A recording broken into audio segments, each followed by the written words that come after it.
Today we have with us Dr. Eugene Tian and Dr. Carl Bonham, who will discuss the economic overview for the next couple fiscal years. For members, right now I'm the only member in the committee room. If members would like to ask questions, they can either ask from Zoom, and as long as we keep the number of members limited in the committee room, you can also feel free to come into the committee room and ask a question. Just notify our staff so that we can make sure that that's coordinated. Thank you. So good morning. Good morning.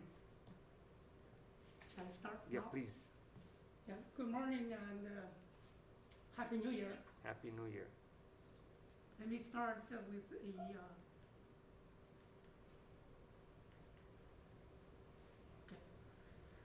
Let me start with a summary. I call it some encouraging news. First, the visitor levels recovered 23% in November, according to the HTA number released for November. And in December, the visitor arrivals, so our office count only the number of visitors of all the passengers, subtracting the returning residents, intended residents. So in December, we covered about 26% in comparison with the same month in 2019. Hawaii bankruptcy filing continued to decrease. And actually, over the weekend, the bankruptcy filing for December became available. So the total for the whole year 2020 Wait, I think we got a listen. Okay, I think we got a. It's a decrease by 8.6%. And we do see during this pandemic, personal income increased by 8.2% during the first 9 months. And initial unemployment claims have been stabilized since October 17th. The flight from Canada resumed in December, so we had about 26 flights from Canada. So this was the first time since April. And the real estate market is actually mixed. We do see the home resale prices increase on all the island for both single family and condo, except the Hawai'i condo price decreased a little bit. In terms of average daily new case, Hawaii was the lowest as of last week, and we still the lowest, including the weekend. Although we have a 3-digit number over the weekend, but Hawaii is still the lowest in terms of new cases per 100,000 or per capita. The vaccine, the COVID-19 vaccine, will be widely used by the middle of this year. So the second half of this year is going to be good for Hawaii. And we have at least 1.7 billion federal assistance money will be coming. I think some of them already came the last day of 2020. So that number could be doubled. And the reason is that for the CARES money, Hawaii got about 10.6 billion. That is equivalent to about 0.38% of the total federal money of about 2.8 trillion. So using the same percentage, 0.38%, Hawaii should get more than $3 billion for this round of the federal aid. Stock market is performing very well. The outlook for the U.S. economy has been continued to improve since May 2020. So the decrease in 2020 has been small every month, according to the forecast, and for 2021 is going to be about 4% increase. Some challenging facts: the high number of COVID-19 cases in the U.S. mainland, especially California. California now is number 1, and the number 2 is Arizona. So those 2 major visitor source state for Hawaii. So they are number 1, number 2. So increase in the new COVID-19 cases in some tourism source countries. And also we found the COVID-19 variant in California. This is as of last week. And we see all industries started losing payroll jobs, including construction. Unemployment rate, we are the second highest in the nation, and the construction activities are slowing down. So I will just go over some of the slides I have. So this is the COVID-19 new cases. You can see Hawaii is far on the right, is the lowest in terms of 7-day average. And in this chart, California was number 2, but California over the weekend, it became number 1 already, and Arizona became number 2. In terms of daily visitor arrivals, you can see that before the opening or safe travel program, there's about 600 per day. This is only talking about visitors. And for October, the recovery is about 23%, average about 6,000 per day. And for the whole month of December is about 8,000 a day. So the recovery is about 26%. So it's an increase But over the weekend, before I came, I saw the number from Hawaii Tourism Authority. Over the weekend, the number decreased by about 5,000 to 6,000 a day. So this is only visitor count. It's mainly because California, in November, our visitors, 75% from California, from US West, mainly California, about 23% from the US East. So the US total is accounted for about 97% of the total visitors. And this shows the bankruptcy. So last week, when I submitted the presentation, it was decreased by 9.4% in the first year, 11 months. Over the weekend, there was only one case increase in December. So that makes the whole year 8.6% decrease. So during this pandemic, the economic recession occurred, but the bankruptcy filing is actually decreased. It's mainly because of the federal assistance program that about $10.6 billion came to the state.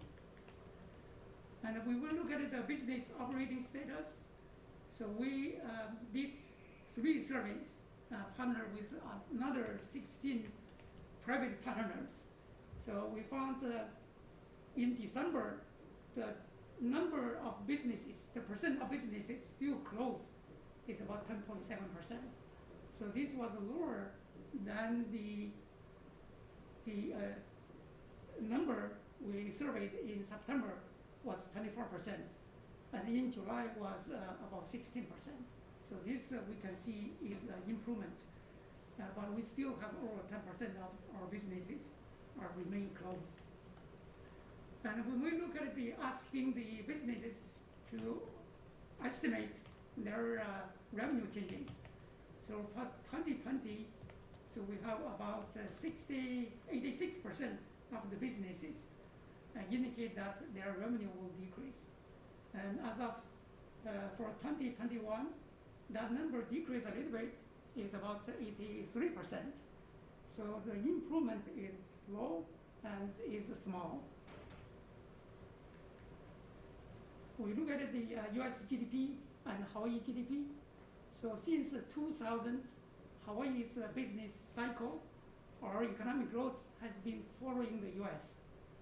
So in 2009, both the US and Hawaii had a great recession, but in the most recent recession, currently, the Hawaii hit the hardest in terms of GDP growth. Hawaii is the lowest for the first 3 quarters. And we decreased by about 13.9% in the second quarter, and then recover a little bit and decreased 8.2% in the third quarter, while the US was 9% in the second quarter and 2.8% in the third quarter. But we do see which industry hit the hardest is basically tourism. So we see the 2 industries, leisure and hospitality, is decreased by over half, over 50%. And the transportation is a part of the tourism, is also decreased, is around the second. But at the same time, we do see there is an increase in the personal income. You can see that the second quarter and the third quarter, personal income did increase. But the GDP, the lower part of the chart shows the GDP is a decrease. So this is a phenomenon I have never seen since my almost 30 years with the state. The income increase and the GDP decrease, which means that most of the income is coming from the federal assistance, especially the employment insurance payment. In economic terms, we call personal transfer payment. So people do have money, and that's why I think part of the money went to stock market. And also they have increase in savings. They haven't spent the money yet. So when we see the tax revenue, we can see that impact from the income. So this is the GET growth and real GDP growth, economic growth. So I feel that the GET is the most comprehensive measure of our economic condition. So we will see that when the last recession in 2009, we had a GET decrease more than the GDP, and this time is the same. In a normal year, the GDP growth or economic growth and the GET growth almost the same, similar. The reason for the GET growth slower or drop more than the GDP is mainly because all these recession time is mainly is caused by the tourism slowdown or tourism downturn. Visitor spending has more impact on the GET, and I think their spending almost all of their spending is subject to the 4% GET. So according to our office estimate, tourism contributed about 16.2% of the Hawaii GDP in 2019, but tourism contributed about 22.6% of the state taxes. Tourism contributes more taxes. So the impact for visitor spending is more on GET than on the GDP. So this is talking about the GET revenue. It has been stabilizing. This is not declining. It has been, especially in the last 4 months, it's increased slowly, but it is an uptrend. So during May, so this is the collection in May reflect the activity of April. So the gap is $122 million, and now is down to $52 million. So the GET has been stabilizing. Then we look at the individual income tax. Is actually the increase is mainly due to the shifting of the deadline from April to July. That increased a lot of the individual income tax. But after this July, if you look at the August, September, October, the decrease is only 6.6%. So in the most recent month, November, is actually increased by $6 million. So we do expect that the income tax will be a small decrease or maybe an increase due to the income increase of the household. But the income tax, does that include the Only individual. What's that? This is only individual income tax. Okay, so those who get federal assistance, that are those incomes taxed as well? Those, I think, I'm not sure about the, I think they do if they, The uninsured. if the state tax director decide those federal assistance money will be subject to the state tax. I think that may increase more. Oh, But okay. I think Okay, so that number doesn't include that. I think a lot of taxpayers assume that they may be subject to tax. So they actually pay the tax. And actually the two sectors, if you look at this by category, it's actually the increase in the income tax. If you look at the individual income tax, the increase is actually payment with returns and declaration estimated taxes. So those increase is because people do think that they may, the federal assistance money may subject to income tax. So they actually, they paid more taxes. Mm. Yeah, Okay, so but your calculation includes that or no? includes this. Oh, it does include Yeah, that. it does include this. And that's the insurance, the unemployment insurance being taxed. Right. Okay. Right. So in terms of labor market, now this section talking about the labor market, we actually, the labor market is slowly improving. We lost about 124,000 jobs in April, and now we recovered by about 24,000. So as of November, we still lost about over 100,000 jobs. Wow. This is payroll jobs, non-agricultural payroll jobs. So we still have a long way to go. We're still short by over 100,000 payroll jobs. And in terms of jobs by industry, is similar to the GDP. So we do see the decrease is mainly in the two bigger tourism sector, leisure and hospitality, decreased by over 50%, and the transportation is around the second. We do see only one industry increase in jobs is the federal government, increased by only 0.2%. This is because 2020 was the census year. The Census Bureau hired, during the summer months, they hired about 1,300 people temporarily to go door by doors for the census, to deliver the census forms.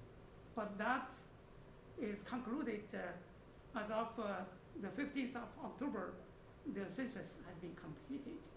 So that jobs, I think in the future, we may not see the increase in the federal jobs, but I think the federal government will be more stable, will be level. At the first beginning few months, we do see an increase in construction jobs. But in the last 2-3 months, we see the construction jobs started to decline, small decline. When we look at the initial unemployment claims, this is a part of the good news. We have been declining unemployment claims by, I think now is 10 weeks already. So now is 10 weeks below the 5,000. In the most recent week is December 26th. The number is below 4,000. Then we will look at the unemployment rate. Hawaii in the last 19 years, since 2001, Hawaii was below the U.S. every month. And between 2015 to 2019, Hawaii was the second lowest unemployment rate in the nation. But now we are the second highest in the nation for 2020, the first 11 months.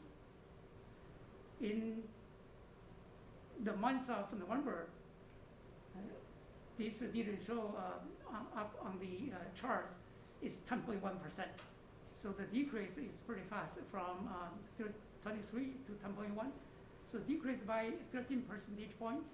The US decrease is about 8 percentage point.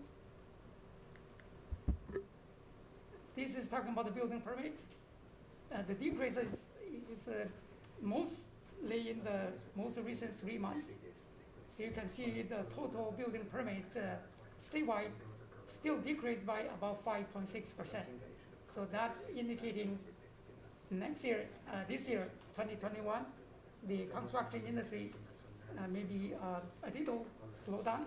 It depends on the state public project, the CIP project. I think the state budgeted over $1 billion each year. I think that will help the construction industry. This is talking about the real estate. When you see the housing price, single family is all positive. When you see the condo price, it's only Kauai has a small decrease, 0.4%. But if you look at the number of sales, is a decrease for both the single family and the condo homes. Although Hawaii County, this is island, Hawaii Island has an increase of 6.2%. It's because of the supply and the demand. The supply is very short, it's very limited, and because of the inventory on the market is limited, that's why the price has been increasing. When we look at the home purchases up to the third quarter, you can see that the resident local people purchase has been strong, but the decrease since the last year, already since the third quarter last year, but it became strong third quarter this year. So the residential purchase, the local residents purchase is still strong. And for the mainland purchase is decreased, but also increase in third quarter. So in 10 years ago, the on a typical year, Hawaii home sales is about 20,000 units, or 20,000 homes. But in the 10 years ago, Hawaii residents purchase is about 70% of the total sales, and now increased to about 81% in the third quarter 2020. The mainland 10 years ago was about 30% of the total purchase. And now they decrease less than 20%, 18%. So international has been declining. And it was about 4% 10 years ago, and now is about 1%. So the international really we saw from the Hawai'i market. Then we look at the economic projection for the world. Most of the countries are in recession. You can see 2020 is negative. Only two countries, two economies, Taiwan and China, they have an increase. But in 2021, is all will be have a strong growth. But Hawaii may not follow the strong growth for 2021 is because of tourism recovery will be lagging the other sectors of the economy. The U.S. economy, for example, in May, the projection was negative 5.8%, but now is decreased to 3.5%. And for 2021, it has been increasing. So the U.S. economy recovery is faster than Hawaii. Why Hawaii is, so this is our projection. I believe this is the last slide I have. So our projection shows that we have about 2.7 million visitors this year, and will be recovered by about 60%. We think about the 10 million visitors, so there will be 6 million in 2021. And for 2022, it will be about 8 million. I think that 2021, our assumption is that there will be about 30% recovery in January, because it was December. In December was 26% recovery. Then it will increase to about 50% by June.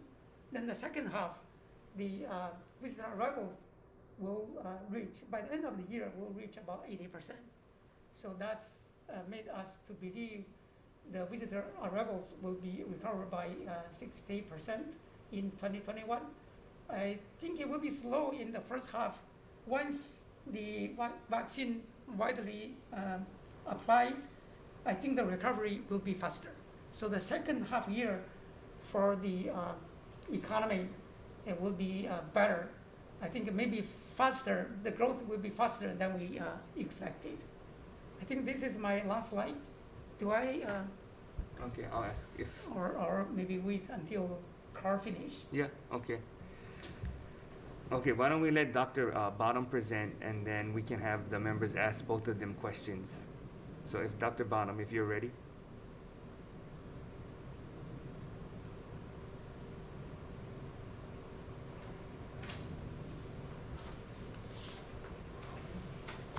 I don't have screen sharing capability right now. Okay, you know what? Can we take a short recess and try to get that going?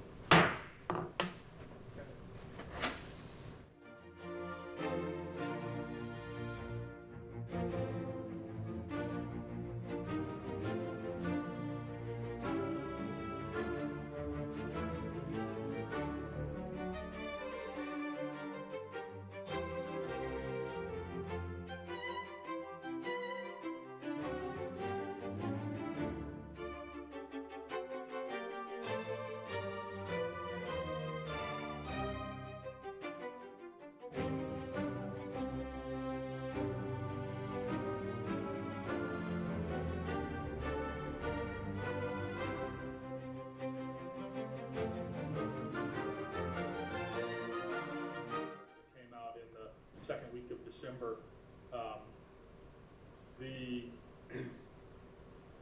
The data, all the data that we're using is the same data that Eugene just talked about, and so there's obviously some overlap.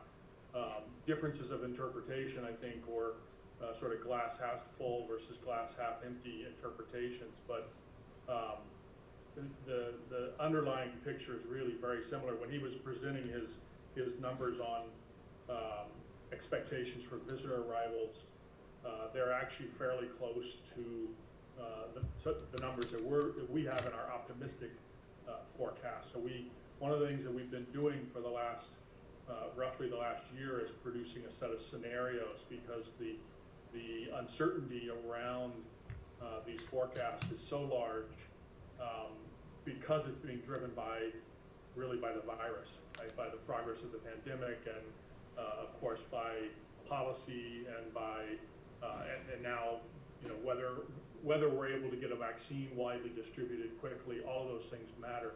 So just some quick overview of sort of where Hawaii stands compared to the rest of the country. Eugene mentioned that we had, in terms of output, right, in terms of real GDP, Hawaii's performance has been the weakest in the country, and that's really to be expected, given the nature of this pandemic-led recession is one where people are essentially avoiding contact, right?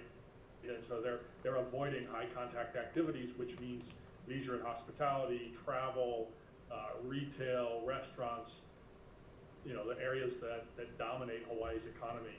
And so this compares where we were at the end of last year with where we were at the during the third quarter of 2020, which is the latest data we have for real GDP, and it shows the compound annual growth over that time period, or in almost all cases, contraction, not growth. I think Utah was the only state that saw a slight growth, and incidentally, they were also a state that did very well with the pandemic early on. So Hawaii led the country in terms of lost output, and also in terms of lost employment over this time period. So this is actually year-over-year percent change in November employment. These are payroll jobs, so it's comparing November of 2020 with November of 2019, and total payroll jobs down over 15% for Hawaii. So many more job losses than any other state in the country in terms of percentages. And if you included self-employed, right, the payroll jobs don't include self-employed. These are people working at relatively large establishments, and so it doesn't even reflect the kinds of job losses we saw in, you know, people who rent surfboards on you know, at Kapiolani Park, or who give surfing lessons, or are self-employed, or very small business owners. So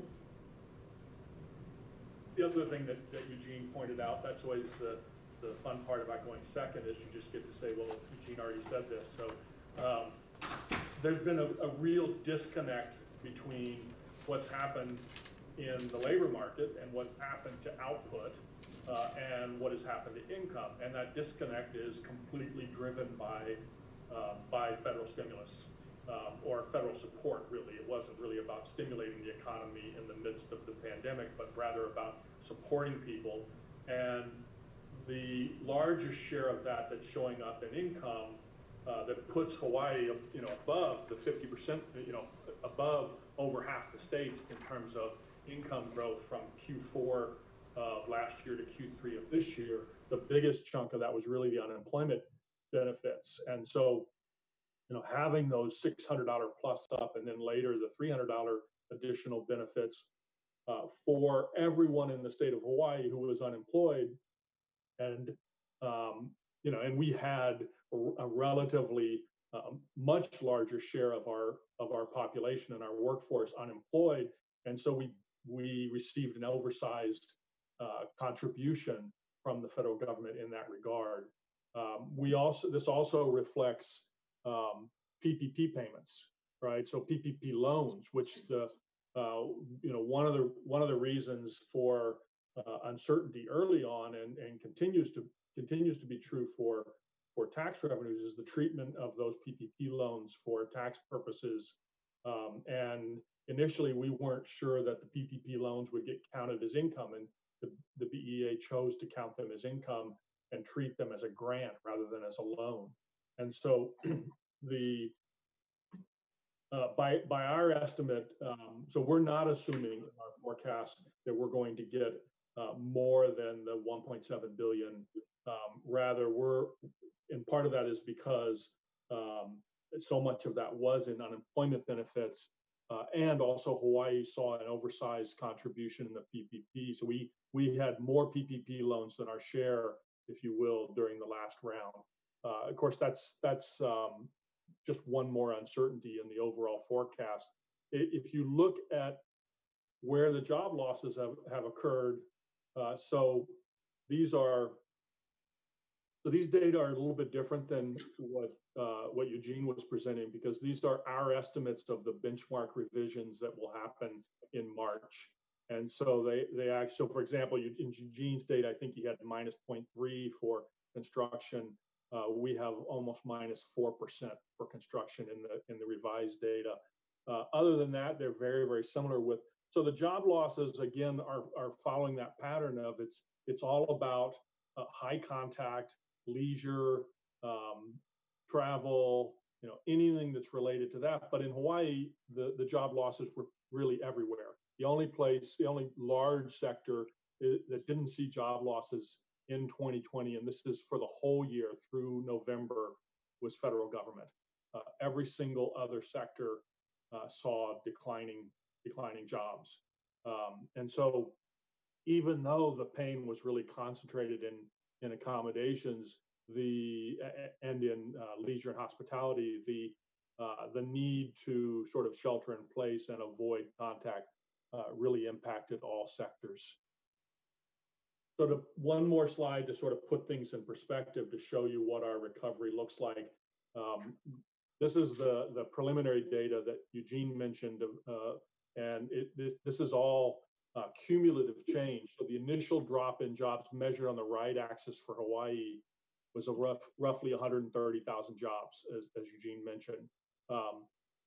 We began to see recovery with the first reopening that happened in mid-May, and then with the surge in cases, that recovery stalled, and actually the biggest surge happened in July and August, and so we lost additional jobs going into September. And since then, we've recovered to only 100,000. It's hard to say, only 100,000 job losses since the beginning of the pandemic. And in contrast, the US as a whole saw 21 million jobs and has seen a steady improvement, although much, much, much slower. And so while the US economy is really slowing now, and the expectation for the jobs report for December is a very weak growth, that's actually also true for Hawaii. We anticipate, I'll show you in the next slide, here the gray line is employment. So this is the household survey. So it's not just payroll jobs measured on the right axis in thousands, right? So the payroll jobs in the month of April fell to about 470,000 jobs, a bigger loss than we saw. I don't know if I said payroll jobs, I meant employment. So this includes self-employed, right? So and the reason for doing that is that so much of the job losses has been in the self-employed category, not just in the payroll jobs. And just like the payroll jobs data, the employment data has seen a significant recovery. And the blue line here is a weekly index that UHERO created to try to track the economy in real time. And it comes out every Thursday and has allowed us to anticipate the change in employment. And you notice that it has really flattened out over the last several weeks. So this is actually over a month of really pretty flat growth. And this last data point is 26th of December. And so it suggests that we're going to see a slowdown in that recovery in the total employment picture. And that's really consistent with the idea that the initial reopening of the economy, the initial reopening of the tourism economy, I should say, right? We had reopened the local economy before the Safe Travels program started, but that initial reopening of Safe Travels in October and November had a very large impact on, and we went from roughly 500,000 to 590. We added about 90,000 people employed. Now, granted, they're probably working many fewer hours than they were before the pandemic, but this was largely attributed to the Safe Travels program. But then once granted, there's been an improvement in December arrivals, and they came in stronger than certainly than we had assumed. We don't expect that growth to accelerate in January, February, and March. We expect it to be relatively stable until the second half into the early part of the summer, and then accelerate beyond that. So we're really anticipating that the first quarter of the year is going to be a weaker period, and I'll show you the same. It's not quite the same data as DBED is reporting. At least our numbers, which we report in how we calculate them in this blog that Jim Mack and I wrote, and the data is on our data portal. They're slightly lower numbers for deplaning visitors than what DBED is calculating. Not enough to I mean, we're talking about maybe 1% difference, but the numbers that we're talking about for December were about 7,500 visitors per day, compared to about less than 6,000, 5,800 in November, and under 4,000 in per day in October. And that's many more visitors than we had anticipated. One thing you'll notice is that the green bars for Lehue go away after the reimposition of the quarantine for Kauai. And so with some of the changes with Governor Ige's recent granting of another change for Kauai, I think we may begin to see some additional visitors to Kauai, although they may be coming through Oahu and waiting their 3 days and then going on. All of this is very fragile, and that's one of the reasons why we're doing these scenarios, is because the primary reason that our assumptions in our fourth quarter report for the baseline were actually for fewer visitors in terms of relative to 2019 for the month of December, January, February than we saw in November, was because of the surge in cases on the mainland. And so essentially, I'll show you the scenarios in a second, but our major markets, and these are 2019 shares of visitors. California by far the largest share of domestic visitors. And what I'm showing are the cases per new 7-day average of new cases per 100,000 people, and everybody has broken records compared to their spring surge. And you can see Hawaii here on all the way down at the bottom. I think the latest data point. This is from CDC. The latest data point from the CDC had us at about 8 per 100,000. And so the point is that this activity led us to adopt a baseline scenario in our forecast that had December, January, February at below November activity. In our optimistic scenario, we assumed more rapid recovery of visitors. And the red dot here is what we actually saw in December. Roughly 25% of 2019 levels of visitors came during the month of December.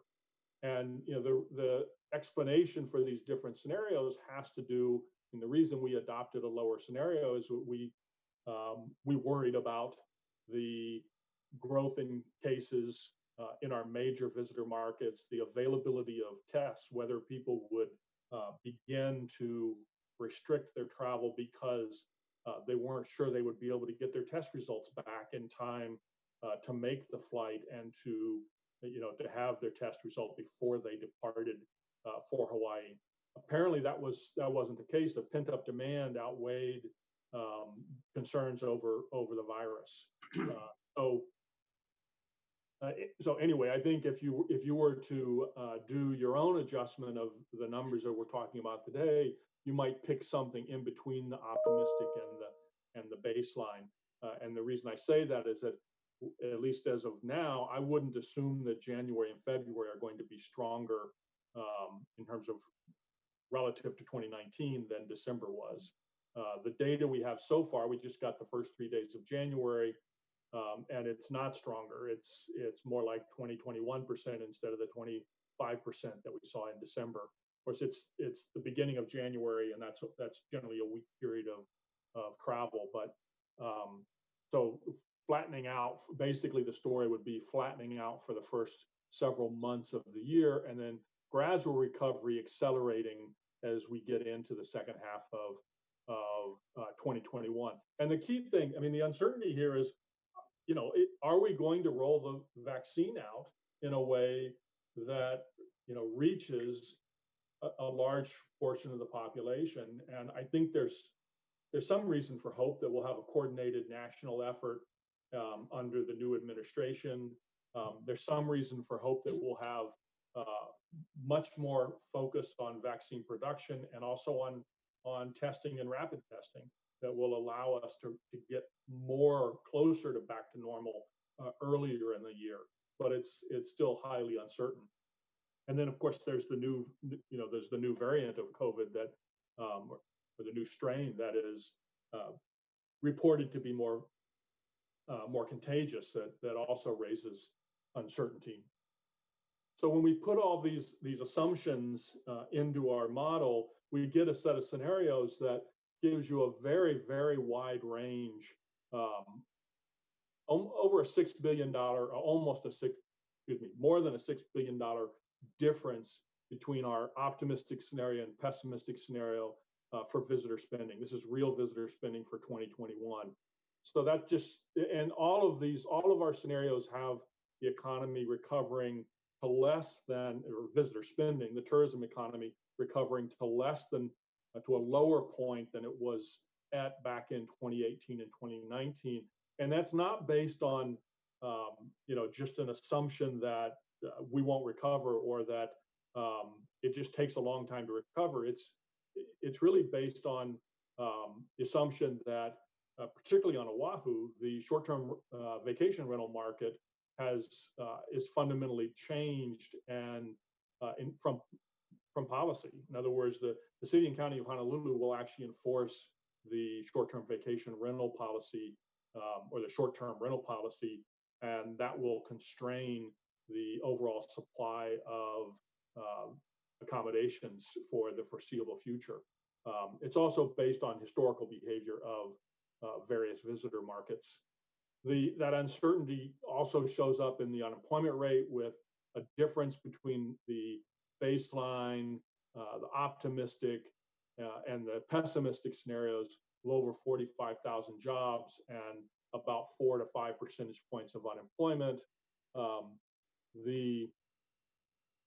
Talk just a little bit. So this is a chart of payroll job growth and real income growth.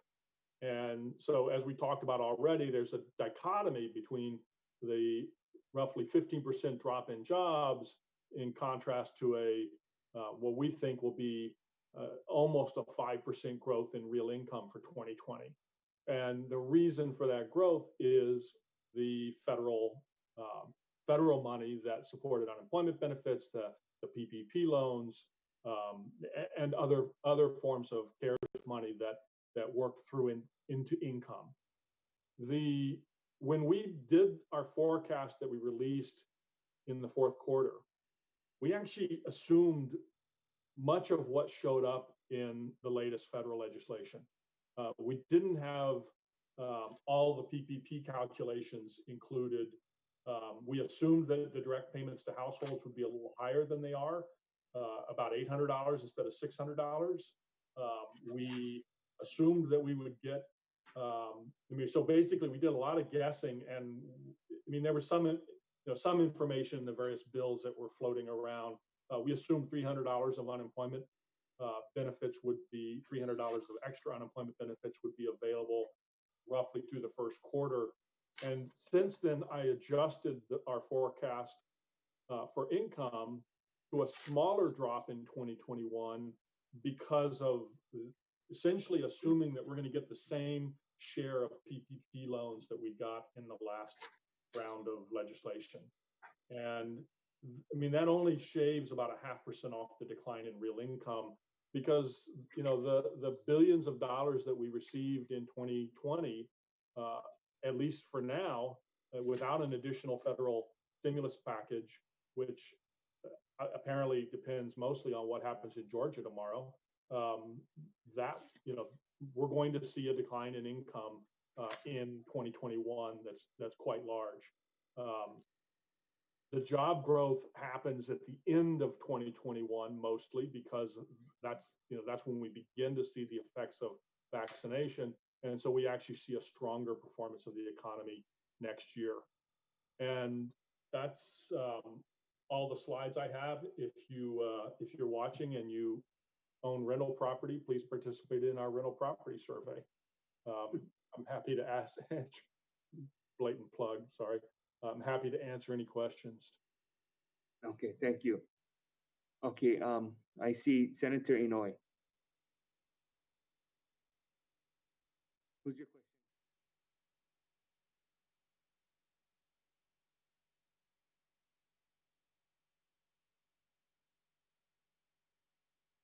Data, for some reason, in data that HDA has been putting out, Hilo Airport has not been part of the data and the surveys that you have conducted. For Big Island, it's only Kona Airport. Is it because we don't have the international overseas arrivals at Hilo Airport? And let me share that with you. I've been traveling every 2 weeks in and out of Hilo Airport. In the last, I would say the 2 weeks, our flights have been booked. And most of them, I would say 50% on one trip that I did, Honolulu to Hilo, I'd say 50% were visitors. So I was just kind of curious that the data for visitor arrivals is not really accurate because you're not showing data from Hilo, even though the numbers may be less than what you have for Kona Airport. Just out of curiosity, because even the data that's shown for COVID-19, everything is on the arrival side is specifically Kona Airport. So I was just kind of curious why that. I understand the real estate market right now.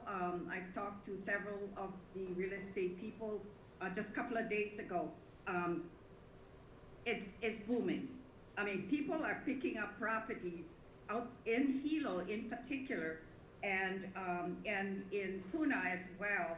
Hamakua Coast, there's really nothing available, I understand, that is on the market right now. It's people are picking it up and they're pretty much outsiders. So I was just kind of curious. Carl? The question, Senator, is, are you talking about inter-island travel? That you've been flying inter-island, or you've been flying to the Well, north? because we do have Honolulu to Hilo, and there are flights coming in overseas to Honolulu Airport, and they're arriving, taking the flights from Honolulu Airport to Hilo Airport, and whatever activity, vacation rentals, I understand is booming right now, and with the volcano that's erupting, I understand our volcano people who have vacation rentals, the restaurants, they're kind of a little happy, but then the data is outdated because I think most of your data that are accumulated or being projected and reported are up to November. November. Yeah. Right? So I'm not sure what you're Okay. what you're referring to in terms of being dated. So the slide that I showed, and I think you Visitor arrivals. Oh, sure, yeah. So there's a distinction to be made between the visitor arrivals data that Hawaii Tourism Authority publishes, and it's true the last data point we have from that is for November. Yeah. The data that Eugene and I both showed, we call it deplaning visitors because we don't want to call it passengers because passengers includes everybody.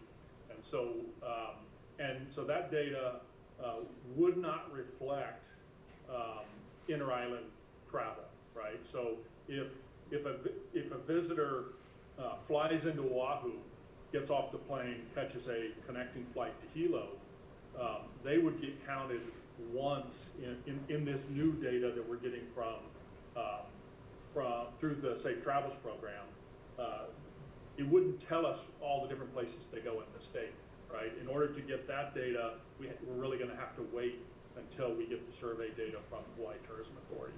And so part of that, you know, and yet I think that the Office of Enterprise Services, if I remember correctly, I think Hilo actually shows up in their dashboard. And so I believe there is some data for deplaning visitors in Hilo, or passengers into Hilo. Maybe Eugene can correct me if I'm wrong about that. I don't know why Office of Enterprise Services isn't providing that data to HTA. So we're getting this data via, it goes first from Office of Enterprise Services from the Safe Travels program, then to HTA, and then we get an email to us every day. It's another example of a really wonderful state data system that makes it really hard to keep track of these things. Thank you. Okay, members, other questions? Oh, Eugene, you wanted to respond to Senator Inouye as well. Yeah, Senator Inouye, I think Carl actually answered the question because the Hawaii Tourism Authority report on a daily basis is all overseas. The passengers brought in from overseas flights. And there was only one flight to Hilo before. I think now there is no flight from overseas, from mainland. So that's why Hilo is not reported. And the data from HTA does not include inter-island travel. I think the flight that you were on is inter-island. But again, go back to my question, is that there are overseas travelers that are arriving at Honolulu Airport and taking their inter-island travel trips to the neighbor islands, in particular Hilo Airport.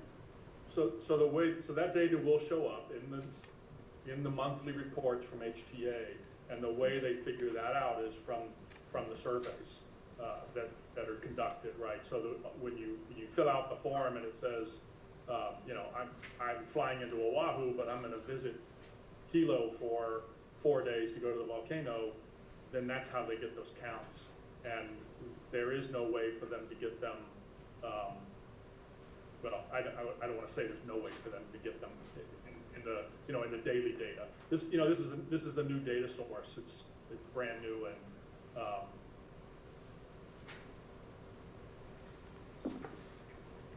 Senator Kidani?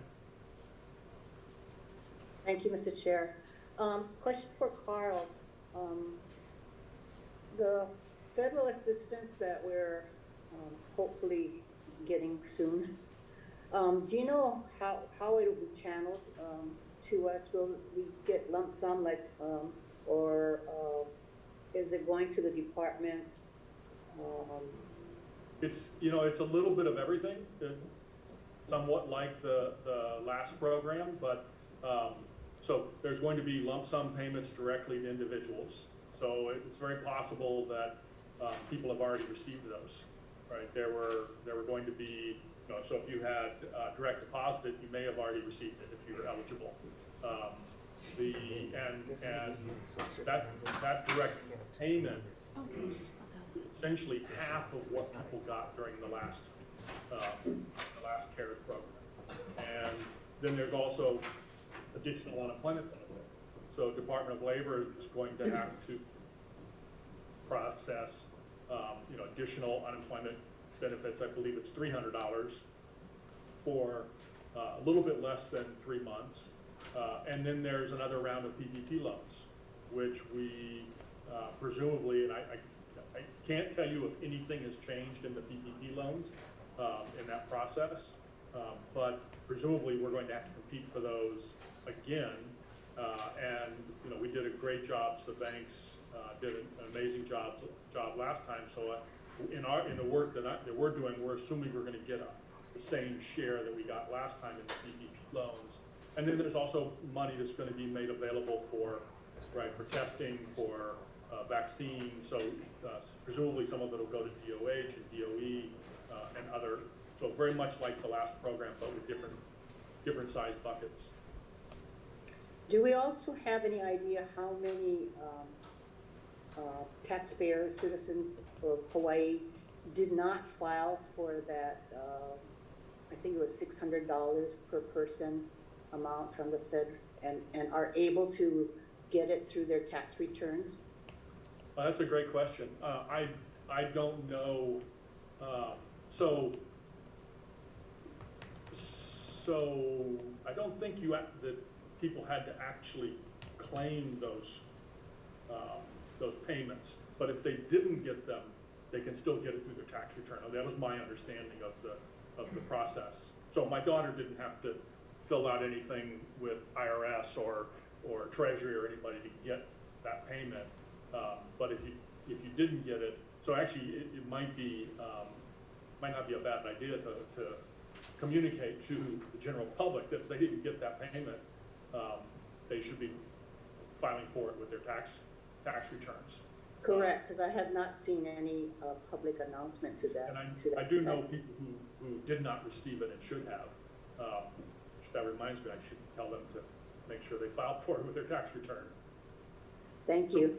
Can I, well, since taxes were brought up, there was a question I think Senator De La Cruz asked during Eugene's presentation about tax revenues, right? Eugene was showing the personal income tax collections data, and there's a lot that's unknown about the effects of the federal programs on tax revenues. We do know that the unemployment benefits are taxable. I don't think we know how many people checked the box to, take out taxes from my unemployment insurance benefits.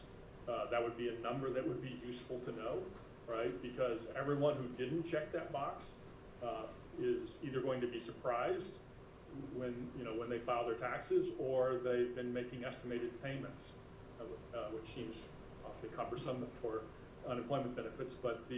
And so that's something we don't know. We also don't know, I don't think we know at this point, the full treatment of PPP. My understanding was that in the current bill, in the legislation that passed, that there were provisions that would affect the taxability of the expenses paid for with the PPP loans. And so how Hawaii, whether Hawaii follows federal law on everything related to PPP or not, that will impact tax revenues off of those, what are being treated as grants by the BEA, so would be taxable under sort of a normal interpretation. I think the challenge is going to be, though, whether or not DLIR is reporting correctly to the federal government, because it would be a shame for people to get taxed on unemployment benefits that they have yet to receive. Yes.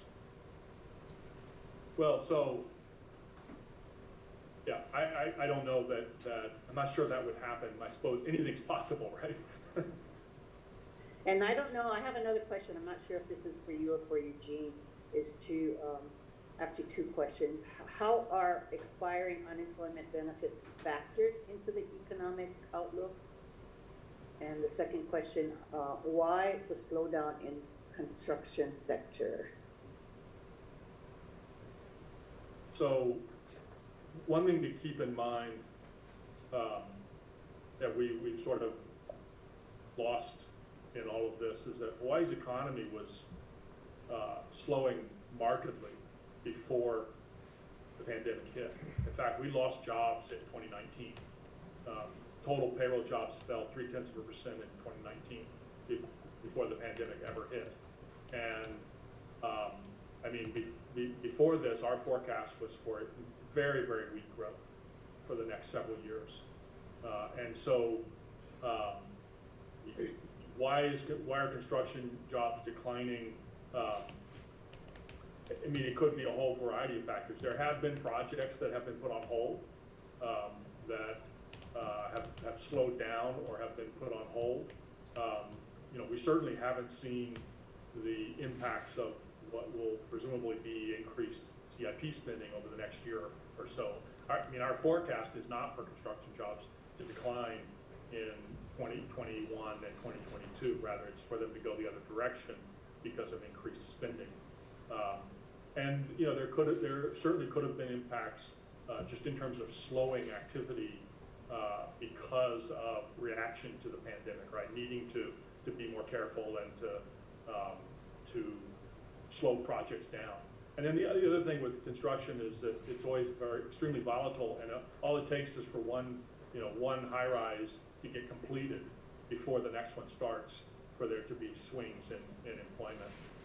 So the other question about how is the expiring unemployment benefits, how is that showing up in the forecast? Well,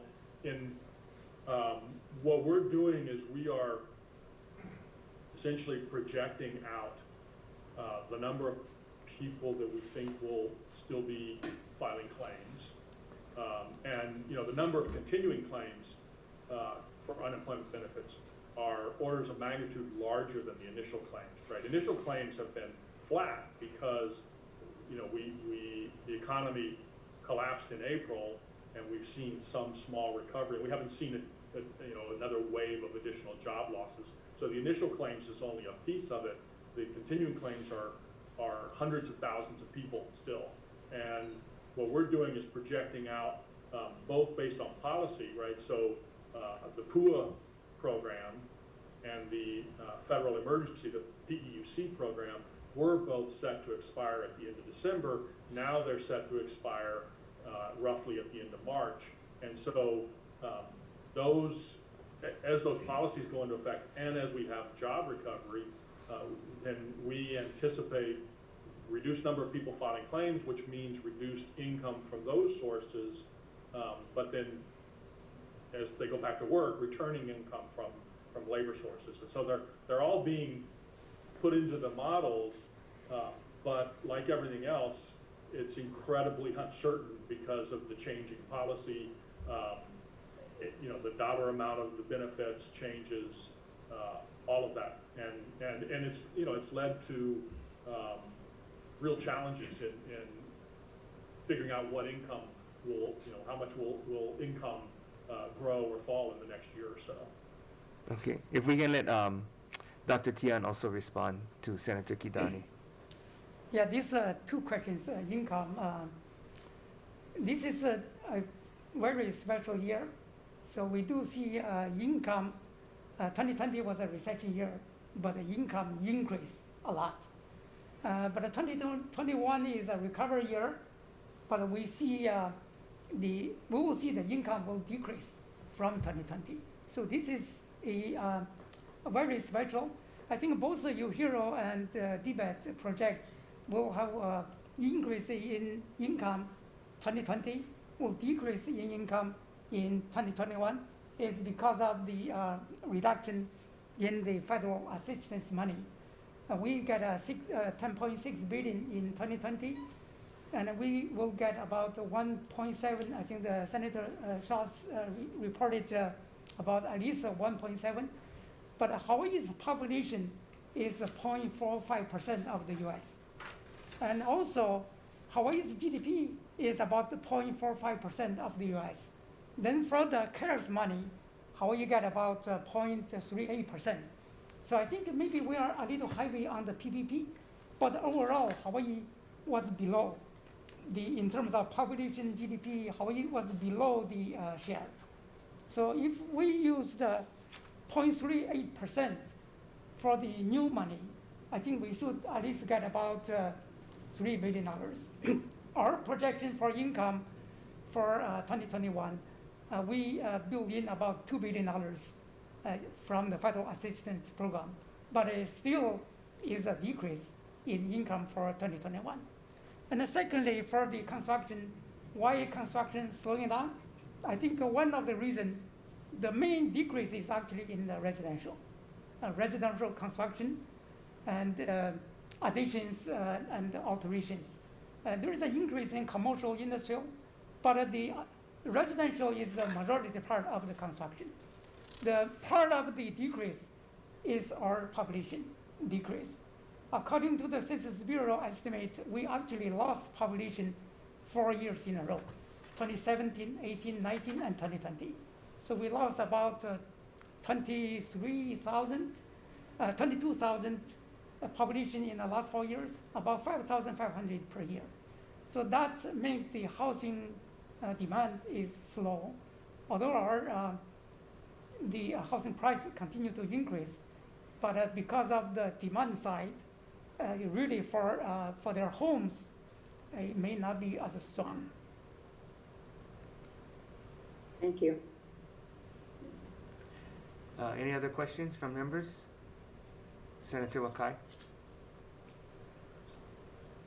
Thank you, Chair. I'm trying to understand that odd situation where personal income is up, but GDP is down. And I think, Dr. Tian, you mentioned that's probably because people are hoarding their income, right? They're either saving or I think you mentioned they might be investing it in the stock market, but then it's not churning in our economy. Is some of our, all the forgiveness that we've been seeing, whether you don't have to pay your utility bill now, you don't have to pay your cable bill now, you don't have to pay your rent now, is that actually hurting GDP growth and just economic churn? If we were to do away with some of those forgivenesses, would that compel people that are hoarding their money to start spending their money? Yeah. I will go first. I think Carl may have some ideas on this. I think the household does have more money because of the increase in the income, but because of the close of the business, they save more money now. For the, I think the second quarter for the U.S., the saving rate is actually increased by about 30%, and now it's still the savings rate for the U.S. is about 14%. In a normal year, they are about 7%. So it's increased. I think Hawaii, there is no data for Hawaii. Hawaii it should follow the same pattern. So the households save more money. So for this federal assistance money, also there is another way they actually invest the money in the stock market. I think because of the stock market has been booming, so they may invest. But when they invest in the stock market, they may not spend. That's why when you see the GDP is actually declining, is because the spending is small, not only for the visitors but also for residents. So those are the issues.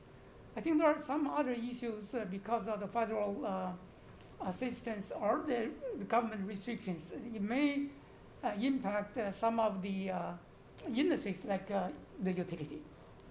And we do see during this pandemic period the revenue for the utility companies, they decrease. So that may have some impact. And I hope that later on there may be a solution, for the utility company to get back the money while the users owe them. Yeah, who is that from?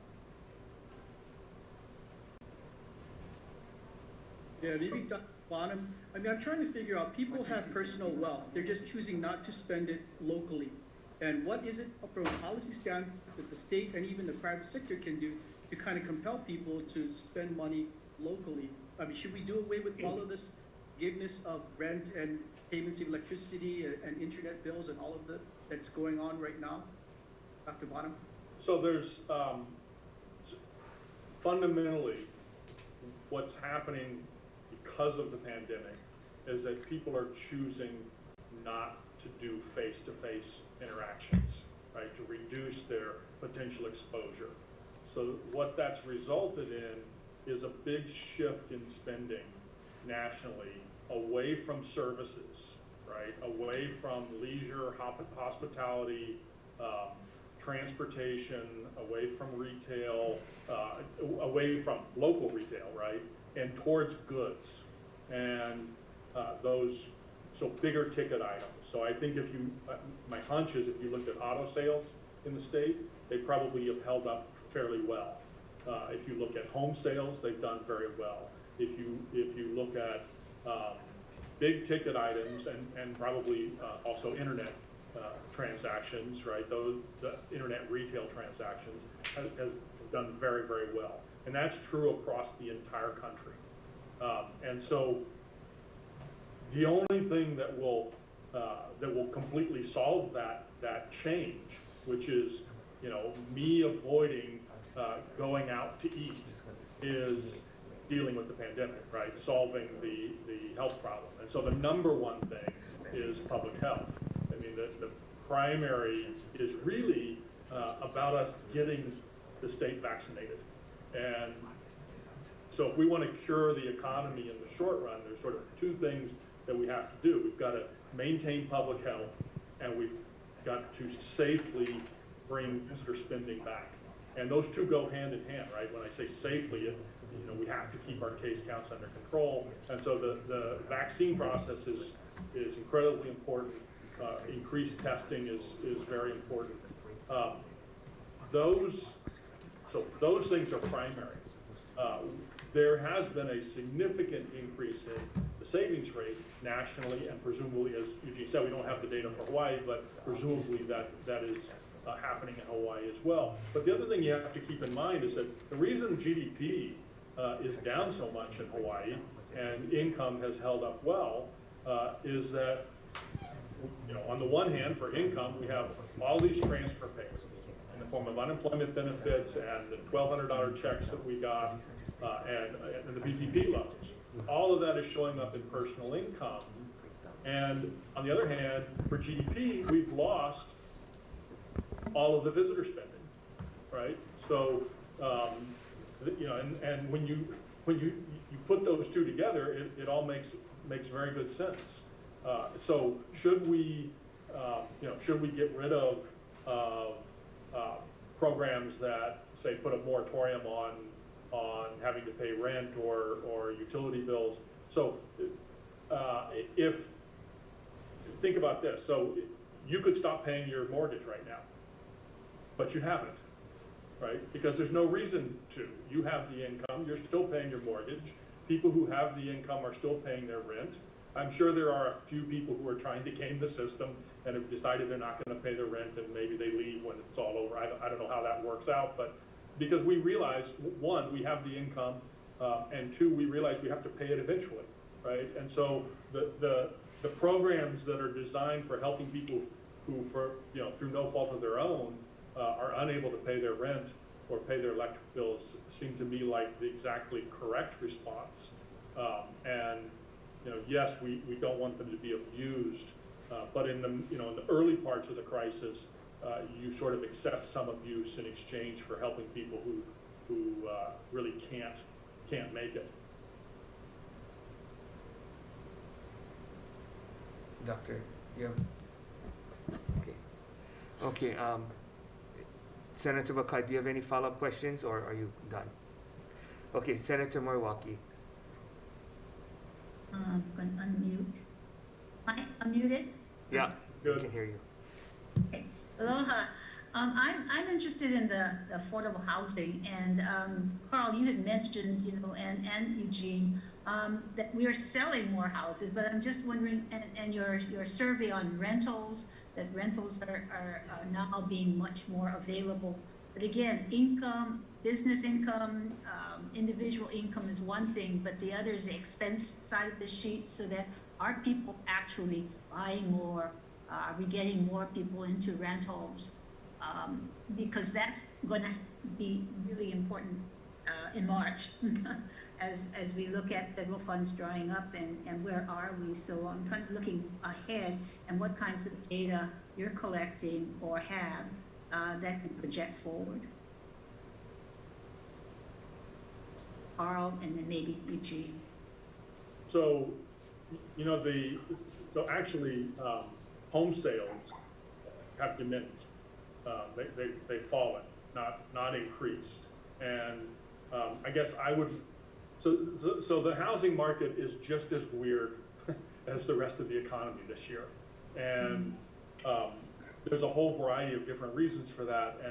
And you can't really point to a single cause right now. There's obviously the extremely low interest rates, all of the additional money that is being pumped into the economy by the federal government, the possibility that we've seen an increase in people moving here to be remote workers or to just escape LA. You know, all of these things are going on. And then you have people who are probably in the market looking for bigger places, right? Wanting to get out of a condo and into a single family home. And in our last report, we talked a little bit about the dichotomy that you see between the higher end of the housing market, say anything over median price, and the bottom end of the market. And in contrast to the rising prices and shrinking number of days on market for the high end, the bottom end has seen stagnant or falling prices and increasing days on market.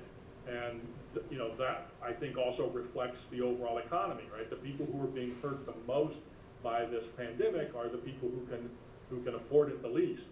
And you know,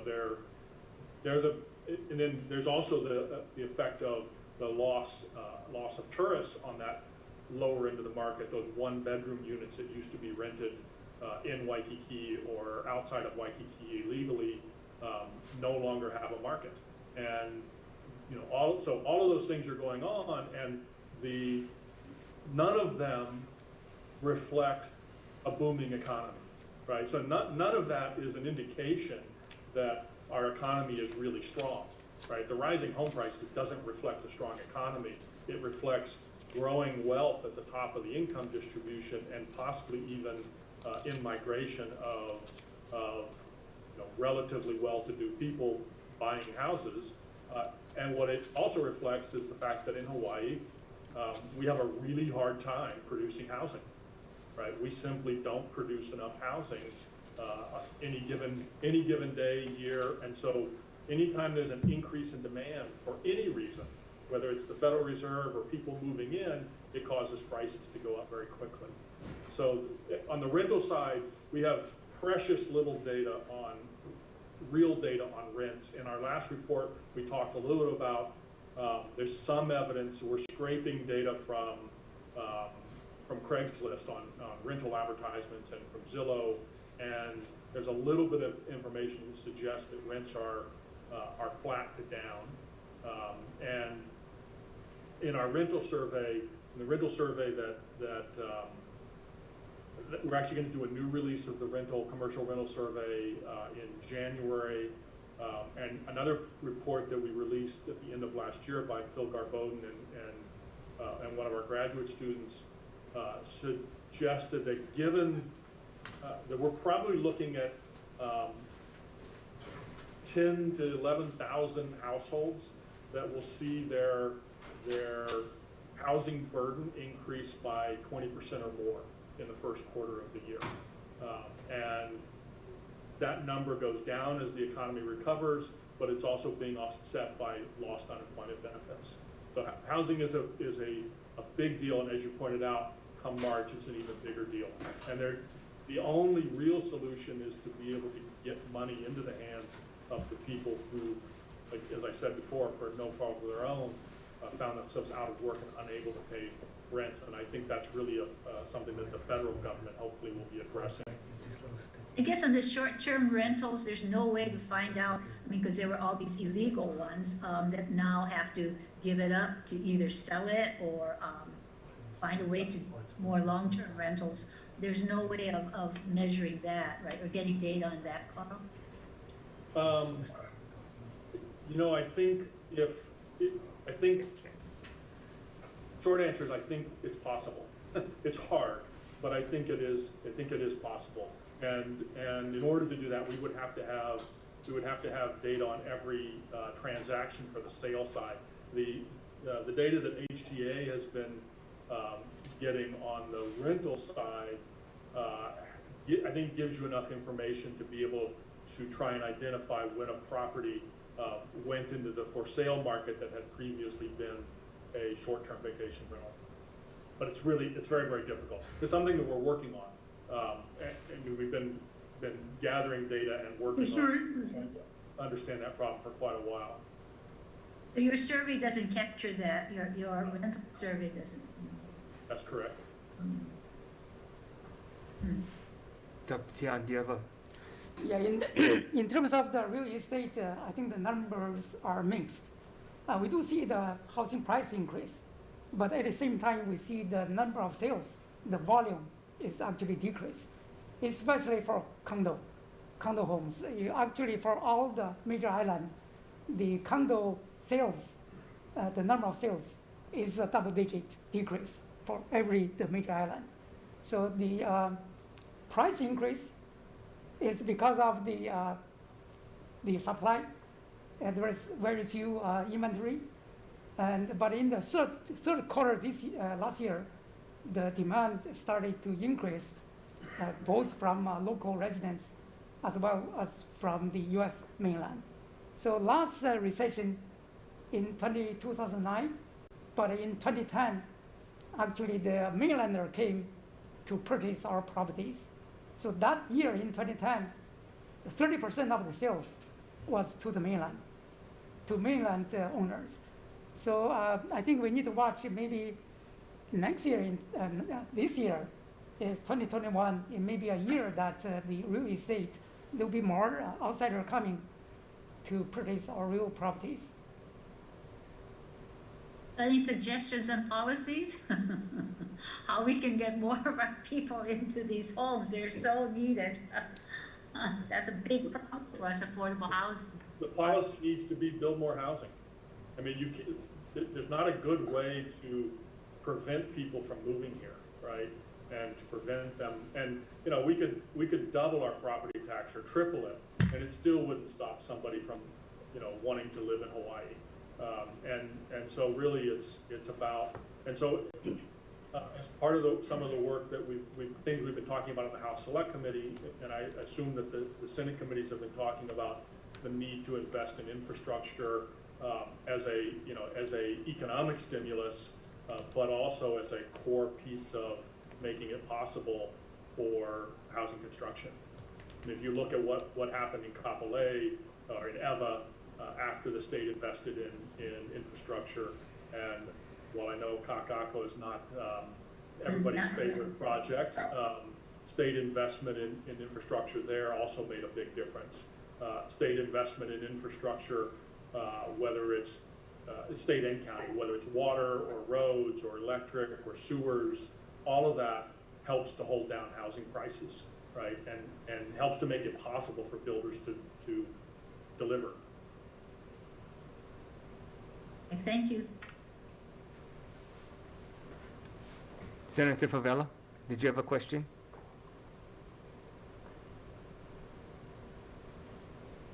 Couple of, I know earlier Senator Kadali was talking about the departments and how they're gonna be getting the money. And then I heard you briefly said some of them, the money that would be coming in is for personal protection. We found out from the schools that they're not gonna get reimbursed for the money that they had front in the beginning when that was told to them, General Hara and the superintendent. Now we find out that not only that they're getting a 10% cut from the school for the budget for the next couple of years, they also are not gonna get reimbursed. So the reason why I guess Senator Kadani was saying this, and we talked about this briefly when we had time, is that not giving the money to the departments, give it to the people that need them. The DOE, the schools, the principals should get the money. If they're gonna give any money to the DOE, it's gonna be going down the toilet, just like the last few money that went there. So the money should go to the departments that, like, especially for the schools. And now they already pushed back the furlough days.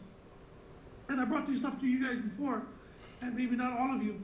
Campbell High School is gonna be losing 33 teachers. Guess where they're going? On the unemployment line. That's just Campbell. Kapolei is 27, Eva Makai is 22. They're not gonna have their jobs back. They're gonna be loss of jobs. So instead of giving the DOE money and telling her to make, to this day, I still don't know how she came up with that 10% cut, but I mean, you know, it's magician, I guess, I don't know. But That's the kind of suffering right now. So Do you is there have- any way Oh, that go some ahead. of that money, the departments? So that question might be more appropriate for the budget director, who's going to present following their presentation. Okay, that's fine. Okay, I just have a question on about Dr. Tian. Yours, I think, is on page 11, and Dr. Bonham is on page 4. What investments, other than what you folks have talked about already in infrastructure, so that we can expedite the growth of housing? What other industries can the state invest in so that we can supplant tourism GDP? Yeah, I think at this moment, I think the state should, I think we should pay attention to the supply side of the economy.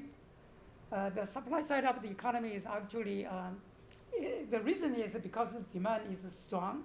The demand is weak at this time because of the tourism and because of the residential, the residential spending is weak. But we should keep the supply side healthy and ready for the future, for the future growth. So I think that's why the federal money really help our business to stay, even they have a loss in revenue. But if you look at the bankruptcy filing, is actually a decrease. So they keep their business, and when the economy recovers, the demand recovers, and they will be ready to supply. And that supply is also including the labor force, the population. We lost population. When the economy is coming back, we may have a shortage in the labor force again. I think in terms of a state, usually when the economy is in recession, the state plays a more important role by spending more money, actually, rather than cutting money.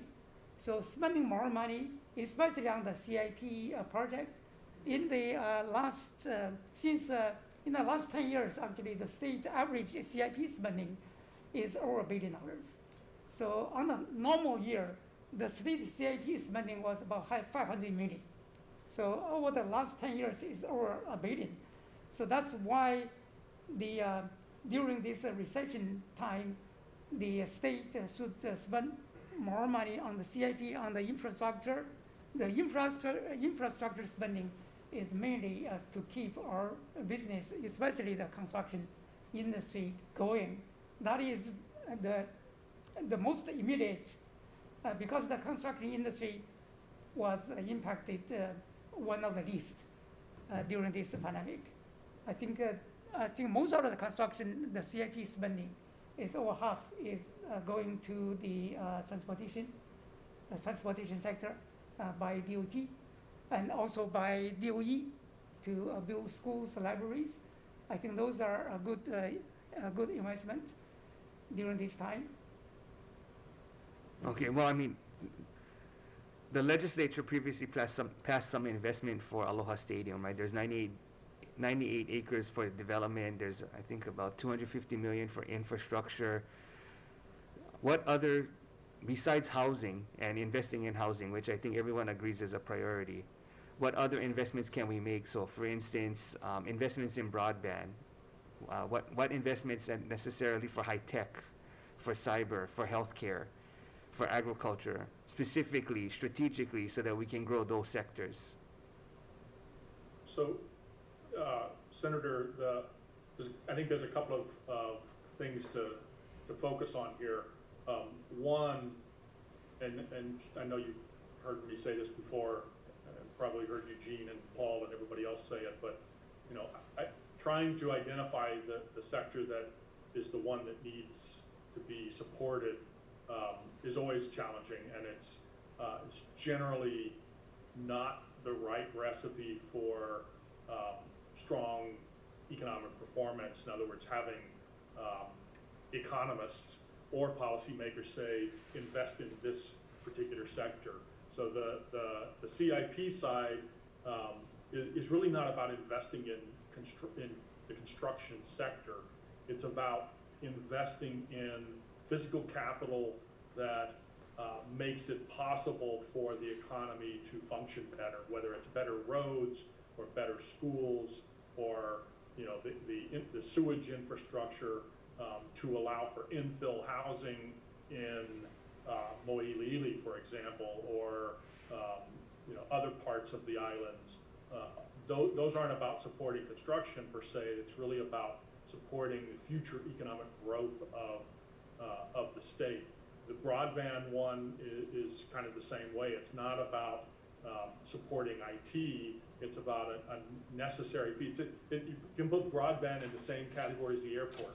It's a public, pieces of it are a public good that the state should be providing to make it possible for businesses to choose where to invest. The other thing that I just want to reiterate is that in the near term, tweaks to the economic makeup of the economy, the diversity of the economy, are not going to drive the recovery. Right? We're not going to grow the economy in 2021 significantly in any way by changing economic development policy in 2021. The changes to the diversity of our economy will have effects over the next several decades, not over the next several years, right? And so one of the key takeaways, and this goes to Senator Favella's point, is that cutting spending or mismanaging spending at the state level both will have a negative effect on the state's economy. And so actually, we after we saw the numbers for the furlough programs, I did another set of simulations using our model and came to the conclusion that cutting state spending on state and local workers, state workers, by $300 to $400 million would roughly double the negative impact on the economy. In other words, if you cut $300 million, you end up with almost a $600 million hit to GDP. And the reason that number is as large as it is because of the slack in the economy, right? So if you, in other words, that unemployed teacher has no place to find a job. And so their spending goes down even more than it would sort of in normal times when there's a way for them to recover. On the flip side of that, construction spending has almost exactly the same multiplier. So you look at CIP spending, it roughly doubles its impact on the economy. And so those are some of the reasons why we focus on these things, because they're sort of core building blocks, both education and the infrastructure that we need, not just for housing, but for the redevelopment of the stadium, the construction of a new prison, all of the things that were already in the plans. Yeah, but if you take, for instance, the film office and the state's investments with the School of Creative Media in West Oahu, the potential 30 acres for film studios, the state's making all these investments to grow that industry. And so we haven't seen that kind of forethought. And I'm not saying that that's going to grow overnight. All of these investments have taken over the last 10 years or 15, 20 years actually for the different components. But if we don't start some of these things, decades later, you're still at zero. And that's, I think, is concerning because we've been talking about diversification for quite some time. I agree with you 100%. And so we actually Bureau just released a brief this morning by Sumner LaCroix and James Mack on the state's R&D tax credit, and I actually recommend raising the size of the tax credit, and because the basic argument is it's so small right now, and it also has a first come first serve provision that they recommend changing, and their argument is that it is having almost no effect on the economy currently. It's undersubscribed. In other words, right now it has a cap of I think $5 million, and we're not even seeing that much activity And the other point that they make in that brief is that we really need to do at the state level a better job of evaluating existing programs that are aimed at diversifying the economy, whether it's the film office or other efforts, because we're really not doing that. So we don't even know how effective our efforts have been. Yeah. We have Office of Energy, we have High Tech Development Corporation, we have several divisions at DBED, we have NELHA, and we haven't really seen growth in any of those sectors, despite the fact that they've been there for some of them decades.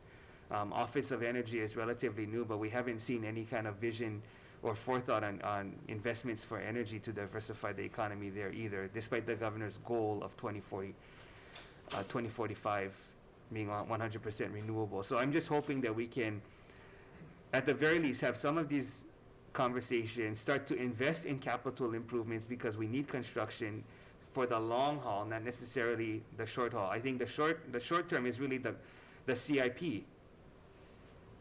The built infrastructure is for the long term.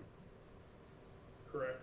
Yep. So that's where I think we have to be more strategic about what CIP are we going to invest in for the long term versus just reacting and building, just putting money into construction just for the short term without a long-term plan. That's exactly right. Spending just for the sake of spending in construction doesn't have the same effect as well thought out programs for infrastructure that we really need. Okay, I guess we just have to work with DBED. Okay, any other quotes? Senator Inouye. Yes, thank you, Chair. Just another thought when we're talking about getting the economy going, construction started. And my question is related to some of the things that we ended up, because of COVID, we shortened our session in 2020. But special purpose revenue bonds, there are several, I believe, I think, and Chair, you can correct me, was never approved. So I think that's another thing that we should consider, is moving along special purpose revenue bonds through the process at the legislature, because to me, it's, I think one of the process is, the steps we understand that it goes through, but that's another thought of kind of creating what we want to see and creating jobs and getting construction going. Yeah. In both of your analysis in previous times, what kind of actions did government take at the city and at the state level to fast track or expedite getting construction of housing or any type of other construction moving that we can learn from in the past and hopefully duplicate now? Because as you mentioned, it takes so long to develop housing.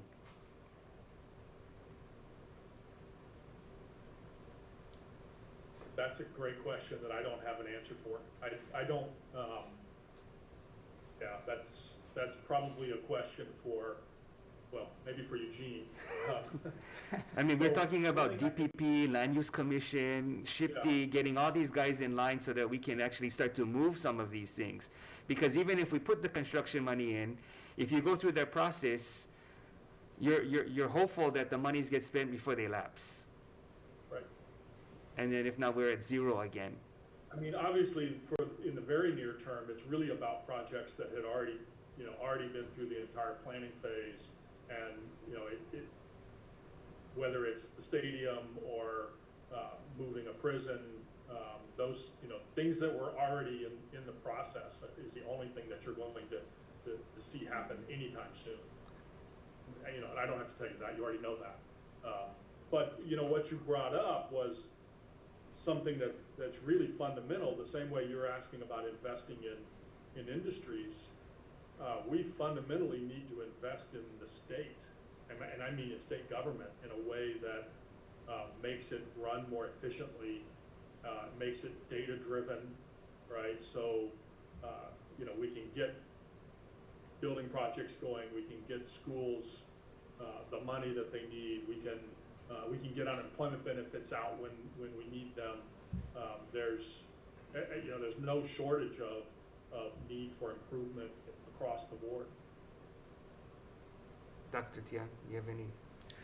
Yeah, Senator, I think I 100% agree with you that the CIP spending is not only increase the GDP for the current year, but the impact is 40 years down the road. And that is for infrastructure. I think any project, I think the policy-wise, which industry we should support should be the priority.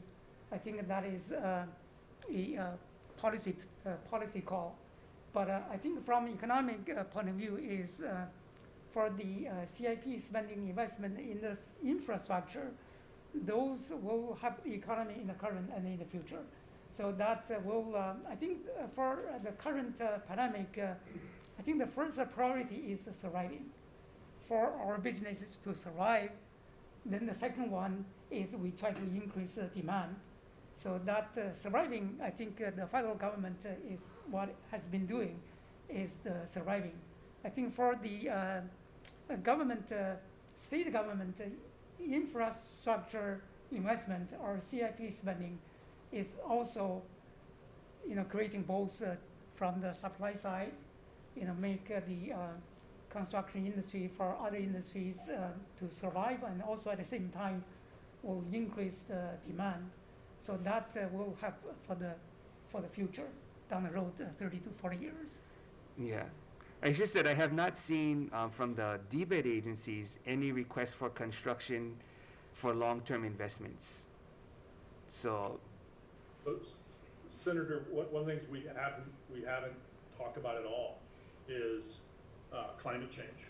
And so the reason that I sort of keep bringing back infrastructure spending is that we know unequivocally that we have underinvested in all types of infrastructure for the last several decades.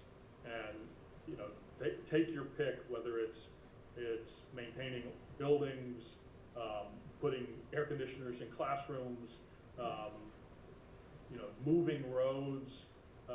So DOT surely has plans, and I know there are people who are better positioned to talk about this than I am, but they have thought through needed spending to help address rising sea levels. And that includes moving roads, it includes dealing with the effects on sewers, not for DOT, but and so whether there are things there that can move really, really quickly, I have my doubts. I really don't know. Yeah. But the payoff for these is really important. And it's much more certain than the payoff from, say, a tax credit to stimulate whatever industry you come up with. Yeah, the other thing that I think the state hasn't done yet is a good job, probably other than some examples like HHFDC, in sharing our liability with the private sector in regards with public-private partnership. We've talked about that for quite some time so that we can get some of these projects out, but we just haven't seemed to make that switch. And so I'm not sure if hopefully that's going to be another push we can so that we can get some investment back into Hawaii quickly. Because of the process at the state, maybe the private sector can help us get some of these projects moving a lot faster just because of the way they manage things. And I just hope that that's something that people can look into so that can help us achieve some of our goals. You guys have any analysis on PPPs?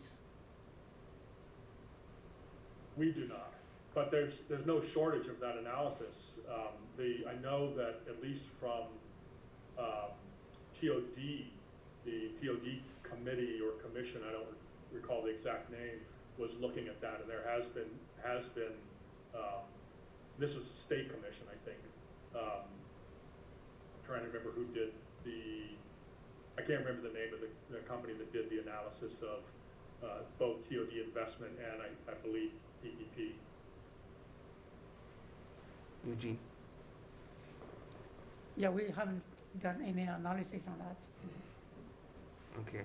Hopefully some of your the DPED agencies, because they actually have statutory authority to do that, but they just haven't followed up and exercised those statutes. Okay, any other questions?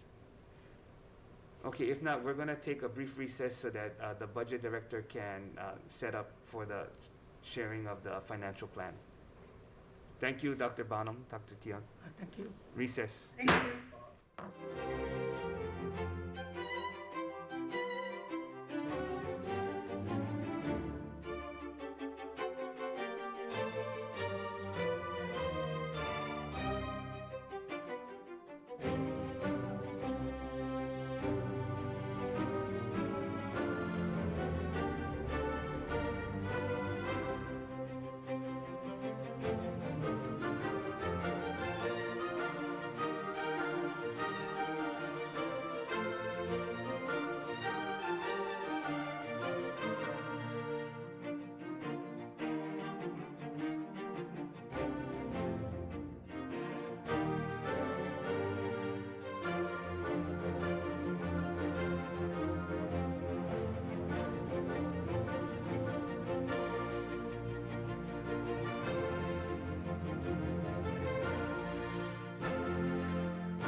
members, now we'll hear from our budget director, Director Hirai, who will present the state's financial plan. So, good morning.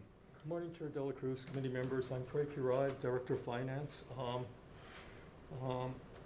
Thank you for the opportunity to present the overview of the administration's 2021-2023 executive biennium budget and multi-year general fund financial plan. My presentation will cover the following: the administration's approach to the executive biennium budget, the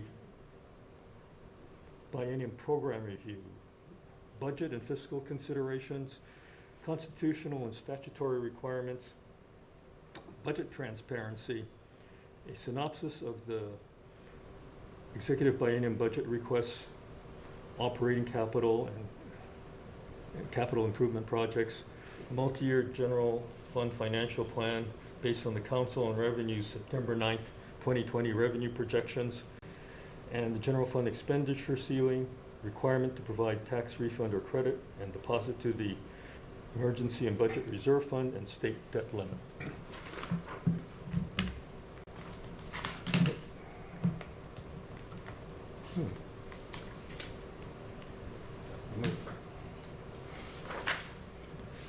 Okay.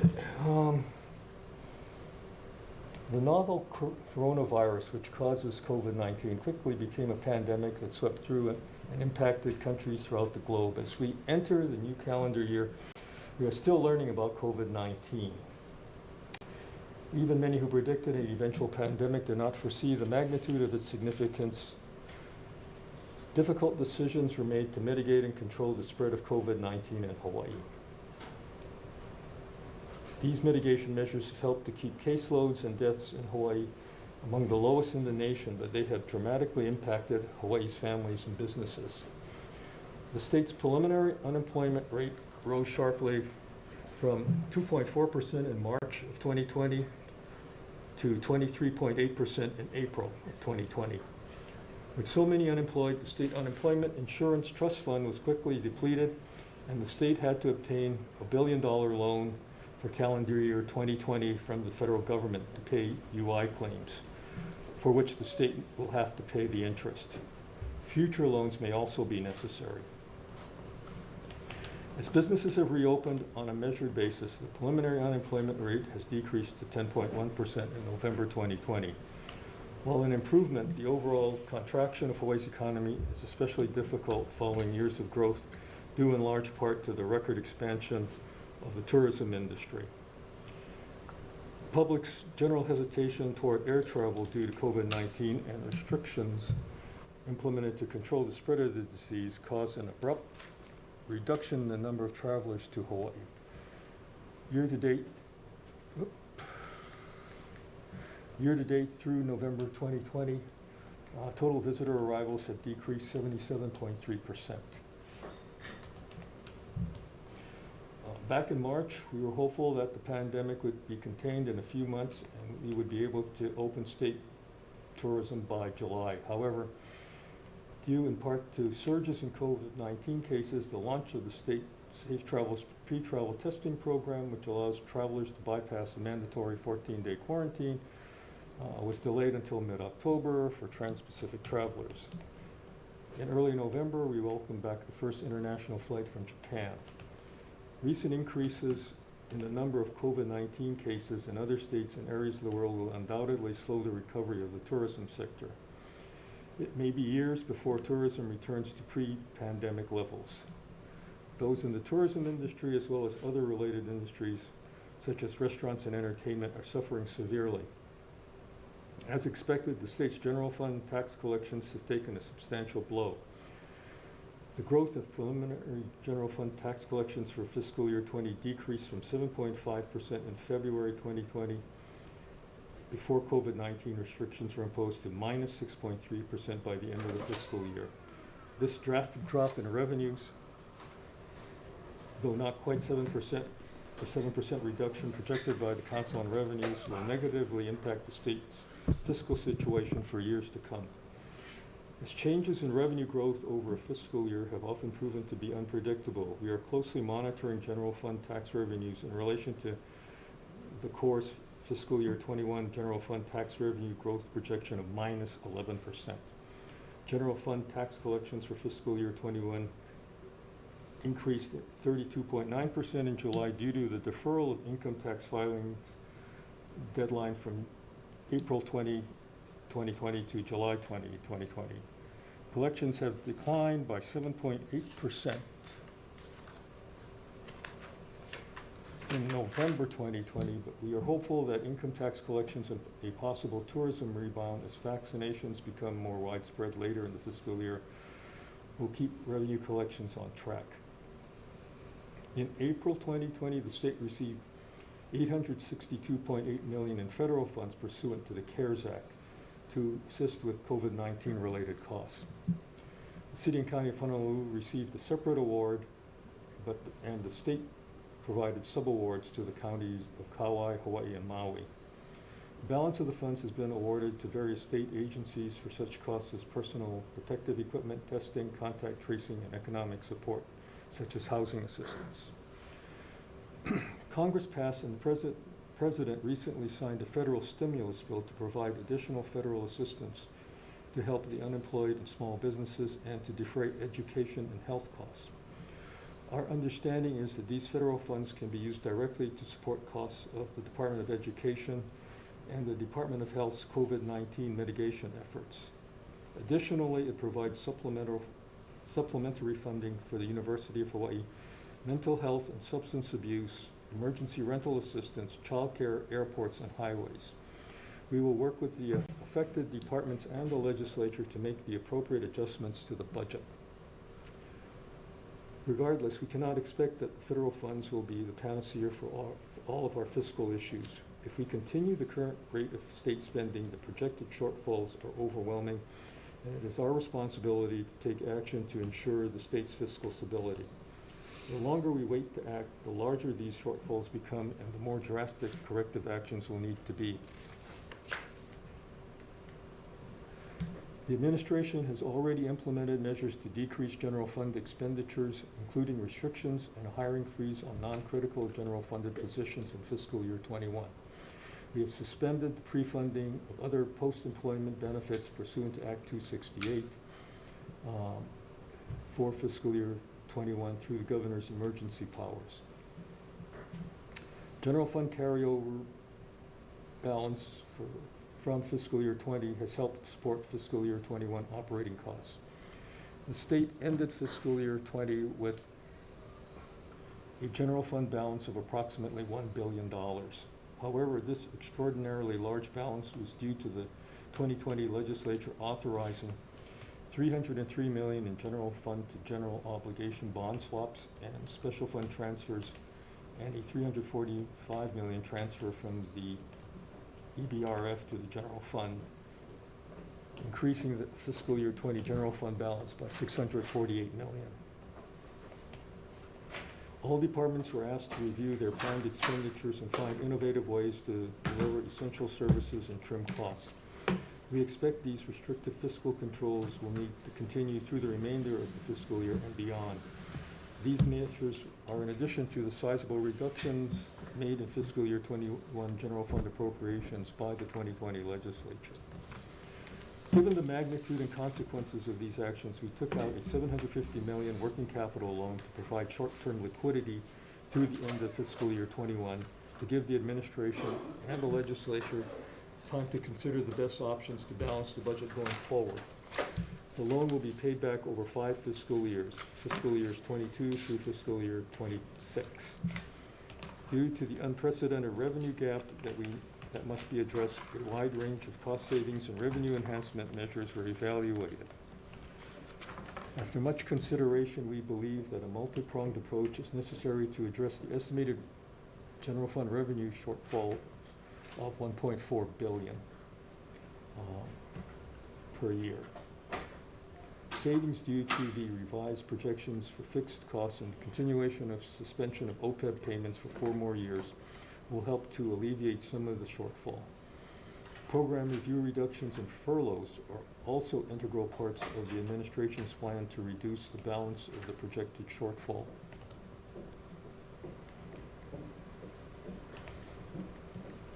quote, but revenue enhancements are also needed to fill in the gap. All of the proposed actions are necessary to balance the state's general fund financial plan for fiscal biennium 21-23 and through the 4-year statutory planning period, fiscal year 24 to fiscal year 27.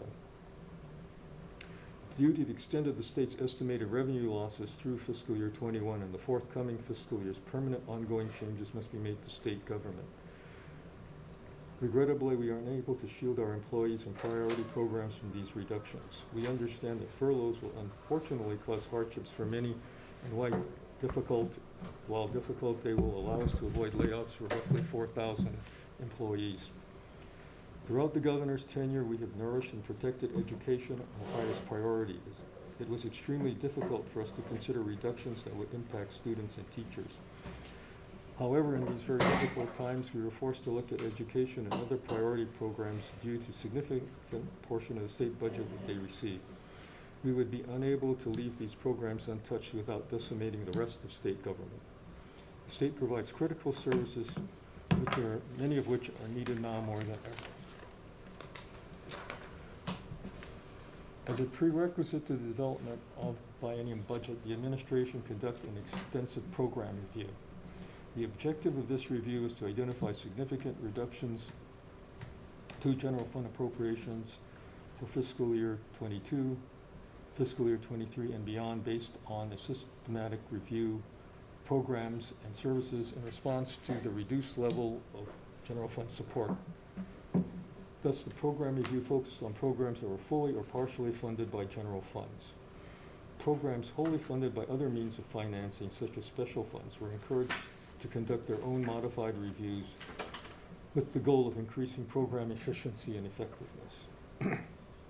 The intent was to have each department make honest and discerning assessments of its programs and services as compared to its primary mission by identifying programs, functions, and/or activities for possible elimination that are of marginal benefit, low performing, or of lesser priority.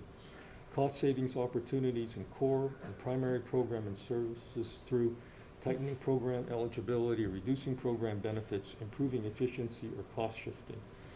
Programs within or between departments with complementary goals and operations that could be combined to reduce operational redundancy and reduce administrative costs. The first step was to establish a prioritized program inventory to set the groundwork for a more rigorous program review and systematic identification of possible reductions. To ensure both short and long-term operational sustainability, departments identified their highest to lowest priority program functions and activities. Then departments proposed reductions to meet targets of 10, 15, and 20%.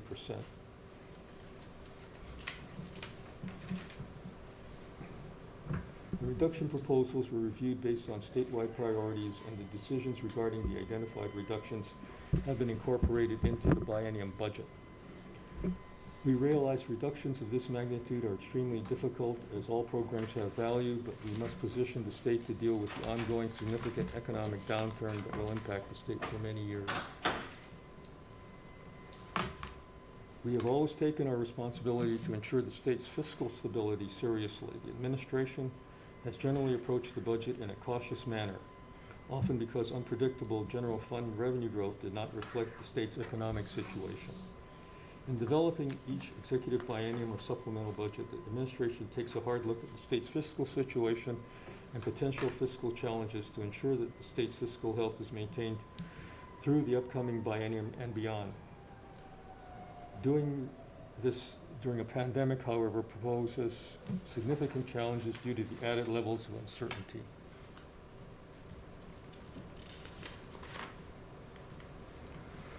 While no one can predict how long this worldwide health crisis will last, we are hopeful that continuing our mitigation measures and the availability of vaccines will help us recover from this pandemic. As such, the administration will be requesting through specific legislation emergency appropriations for fiscal year 21 and appropriations for fiscal year 22 for substantial funding requirements to support COVID-19 mitigation efforts including but not limited to safe travel programs, hospital surge staffing, and vaccination implementation. Aside from vaccination costs, many of these costs are currently supported by federal CARES Act funds. Thus, the state has been insulated from these costs. However, the CARES Act funds must be expended by December 30, 2020. The new federal stimulus bill extends this deadline, but most of our CARES Act funds have already been committed and or expended at this point. So any subsequent COVID-19 related costs must be paid by the state. The COVID-19 mitigation costs that the state must not cover are currently estimated to be $205 million in FY21 and $182 million in FY22, but are subject to change as more information becomes available. We will work closely with the legislature to ensure that sufficient resources are appropriated for these mitigation efforts. In addition, we will be submitting several other emergency appropriation bills for FY21, which total over $82.5 million. These appropriations are necessary to provide critical support for the respective programs for the remainder of fiscal year 21, in many cases to offset the indirect impact of COVID-19. Such requests include, but are not limited to, $20 million for the DOE's food service program deficit, $5.4 million for the general assistance program under the Department of Human Services, and $1.5 million for the Stadium Authority. What page you on, sir? What page? Oh, excuse me. Is that 10? Based on a preliminary assessment, the recently approved federal stimulus bill will help defray $120 million of DOH's estimated COVID-19 mitigation costs, $67 million in FY21 and $52.8 million in FY22. $31.5 million of DOH's estimated immunization costs, $12.6 million in FY21 and $18.9 million in FY22, and $62.2 million of DOE's estimated FY21 emergency appropriation requirements for workers' comp, teachers differential, converged infrastructure, financial management system, licensing and maintenance, and the above-mentioned food service program deficit. As indicated earlier, we will work with the affected departments and the legislature to make appropriate adjustments to the budget and to our proposed emergency appropriation requests. We are continuing to work to align resources to address our most critical issues. As such, the executive biennium budget proposes limited general fund appropriations for the fiscal biennium. Due to the anticipated general fund revenue shortfall, significant reductions have been proposed based on the program review. Requests for non-general funds have been included based on priority and sustainability. We must be fiscally prudent and responsible with our expenditures to ensure the state's fiscal stability through the fiscal biennium and beyond. We must control our expenditures to prepare, to the extent possible, for uncertain revenue collections.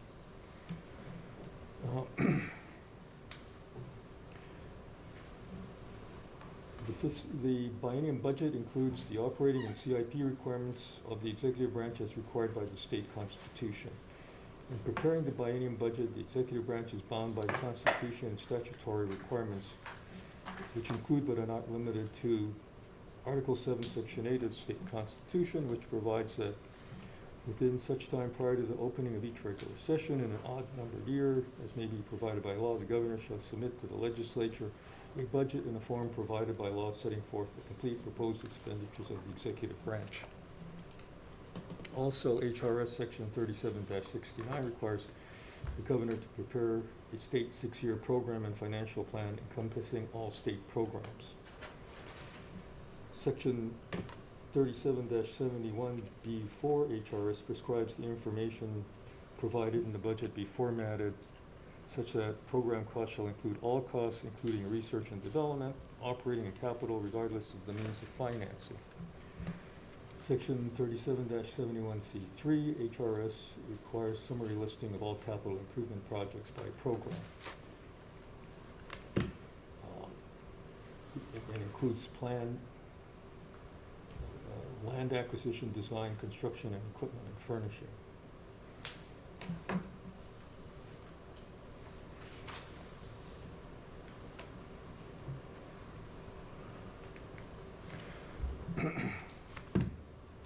In order to prepare a comprehensive executive biennium budget, which includes all program costs, FY21 operating appropriations and position ceilings from various department budgets were transferred to Act 5 SLH 2019 as amended as approved by the Governor on June 19, 2019, pursuant to Section 44 of Act 5, Session Laws of 2019 as amended. These transfers were also intended to provide centralized funding for operations which would improve fiscal control and reduce workload. These transfers have been included in the operating budget ceilings of the respective departments. The Governor's approval and list of bills with budget impact is available as noted, and please note that this list includes bills that were repealed by the 2020 legislatures, thus no appropriations were available from those bills for transfer to fiscal year 21. To increase budget transparency, departments were instructed to review their FY21 operating budget details for items that did not align with anticipated expenditures and could be addressed immediately. Each department's review was to include, but would not be limited to, the following as applicable: negative adjustments, underfunded, unfunded, or unbudgeted positions, and specific budget line items which did not align with anticipated expenditures.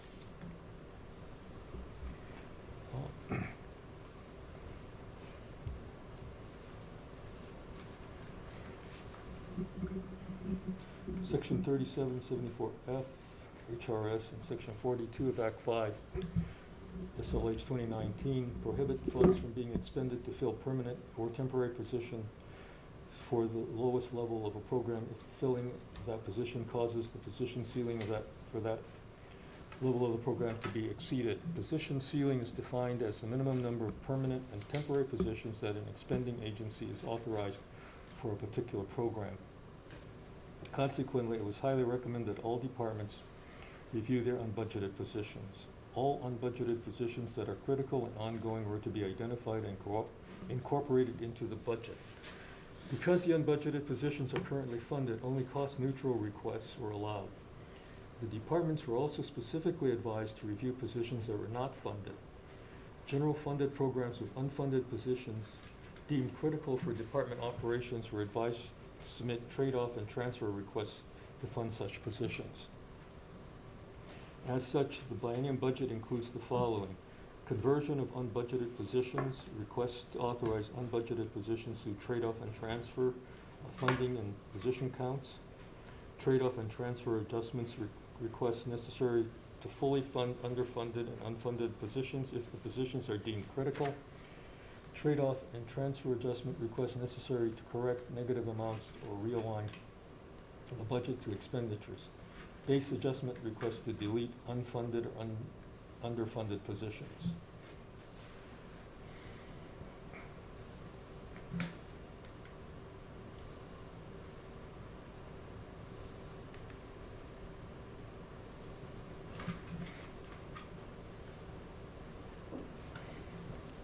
The development of the executive budget began with an operating base budget amount for each department equivalent to its fiscal year 21 appropriations, minus non-recurring costs and plus collective bargaining and other adjustments as applicable. These base budget amounts were adjusted as requests that included trade-off and transfers and conversion of unbudgeted positions to align the budget with current operating requirements, select fixed costs and entitlements, federal funds based on anticipated grant awards, health and safety or immediate requirements of court orders or federal mandates, and other special revolving and trust fund requests that were sustainable, reasonable, and necessary for program implementation. For the fiscal biennium 21-23, total operating budget requests from all sources of funding amount to $15.417 billion in fiscal year 22 and $15.521 billion in fiscal year 23, resulting in decreases of 1.8% and 1.1% respectively below the current level appropriated for fiscal year 21 in Act 5.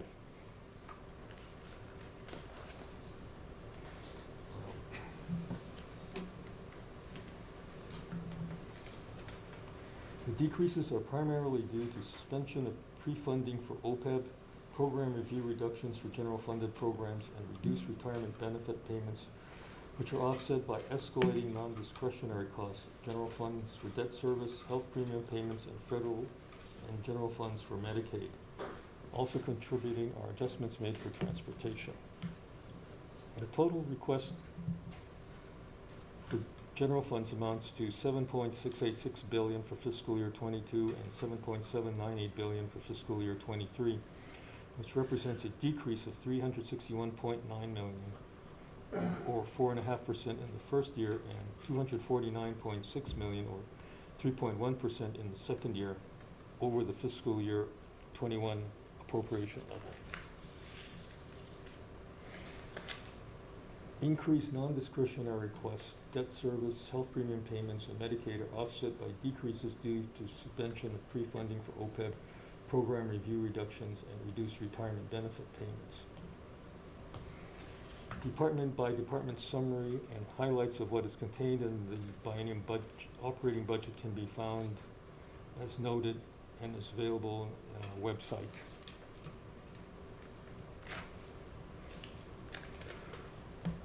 For the fiscal biennium, total requests for capital improvements amount to $1.236 billion in fiscal year 22 and $1.116 billion in fiscal year 23 to be funded from the following sources. The state's fiscal prudence and financing strength in the past has allowed the state to maintain its credit quality during the pandemic. Going forward, it is critical that we prioritize essential CIP projects given the uncertain revenue situation and evaluate which projects that could be deferred until revenues rebound and the full budgetary impact of pension and OPEB costs are absorbed.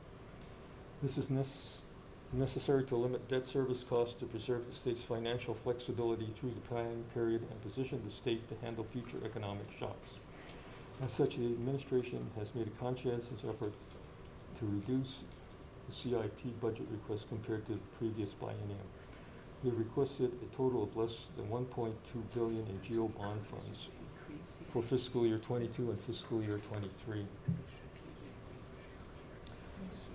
The requested projects are necessary to maintain and improve our state facilities and resources to allow our program to better serve Hawaii's people.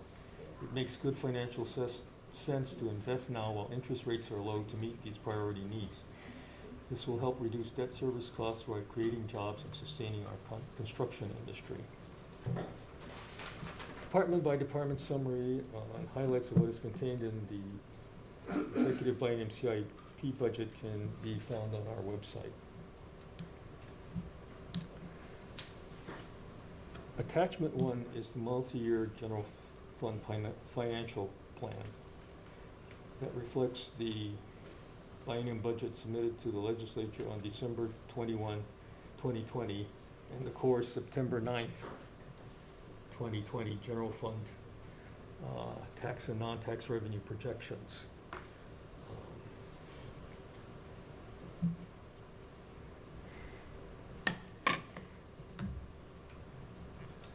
The revenue section incorporates the Corps' tax and non-tax revenue projections and other revenues not part of the Corps projections. Executive branch tax revenues now reflects the Corps' tax revenue projections, which provide a minus 11% growth rate for FY21 over FY20, an 8.5% growth rate for FY22, a 6% growth rate for FY23, a 4% growth rate for FY24, and 3% growth rates annually for FY25, 26, and 27. It is noted that when compared with the Corps' March 11, 2020 projections, there are annual revenue losses of about $1.4 billion and greater for the period from fiscal year 22 through fiscal year 27.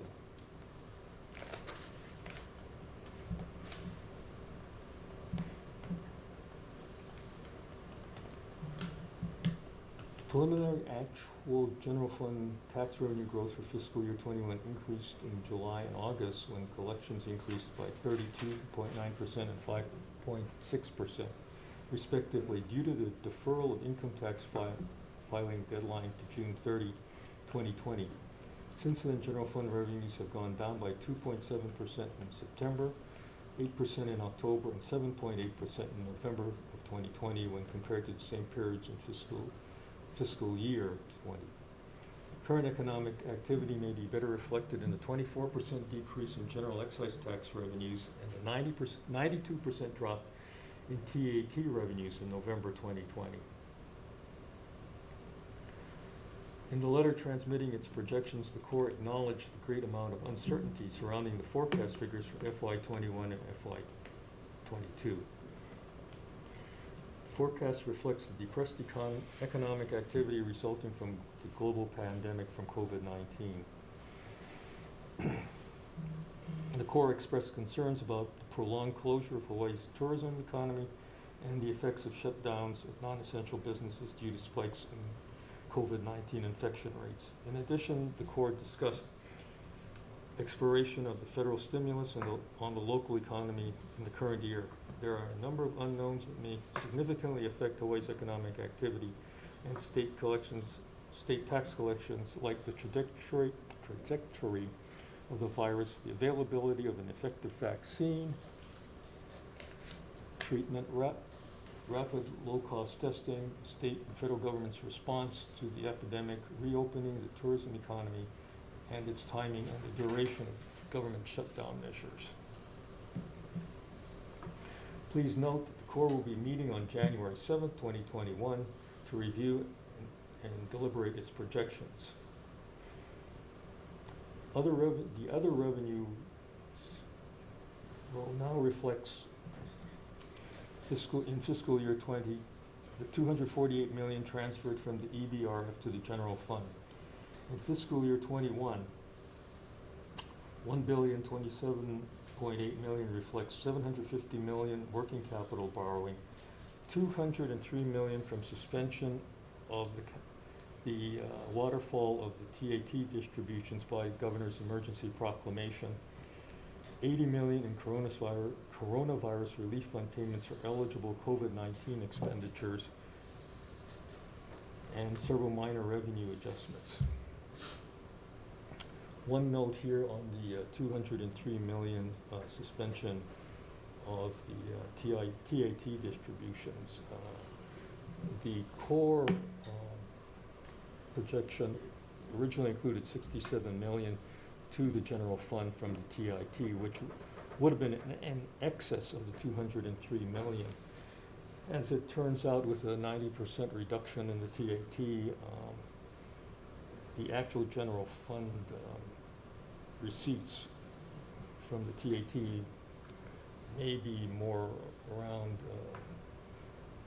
a total of somewhere between 50 and 100 million. This 202 is probably significantly inflated based on actual receipts.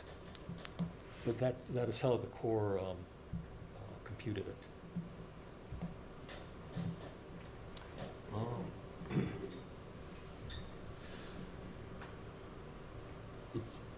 It should be noted that the administration's financial plan does not transfer $183 million from the Hawaii Hurricane Relief Fund as authorized by Act 9 of the 2020 legislature. In fiscal years 22 through 27, the amounts shown reflect revenue proposals that the administration will be submitting to the legislature as a part of its legislative package. Expenditures incorporate the biennium budget, the judiciary's biennium budget, continuation of fiscal year 20 funding levels for the Office of Hawaiian Affairs, continuation of FY21 funding levels for the legislature, specific appropriations, collective bargaining, and other expenditure adjustments not accounted for in the executive budget.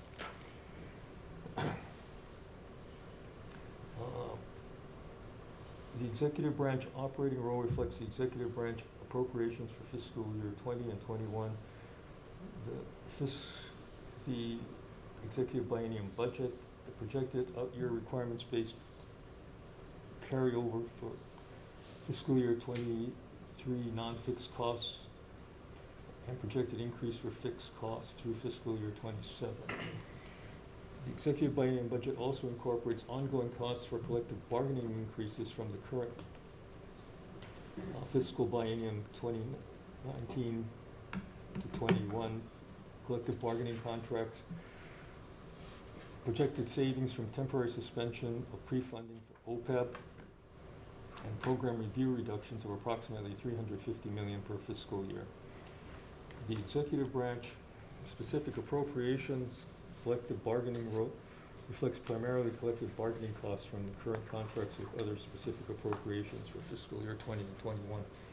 Fiscal year 22 and out-year amounts reflect set aside for school facility authority, access learning, and education data. The executive branch other expenditure adjustments row reflects in fiscal year 20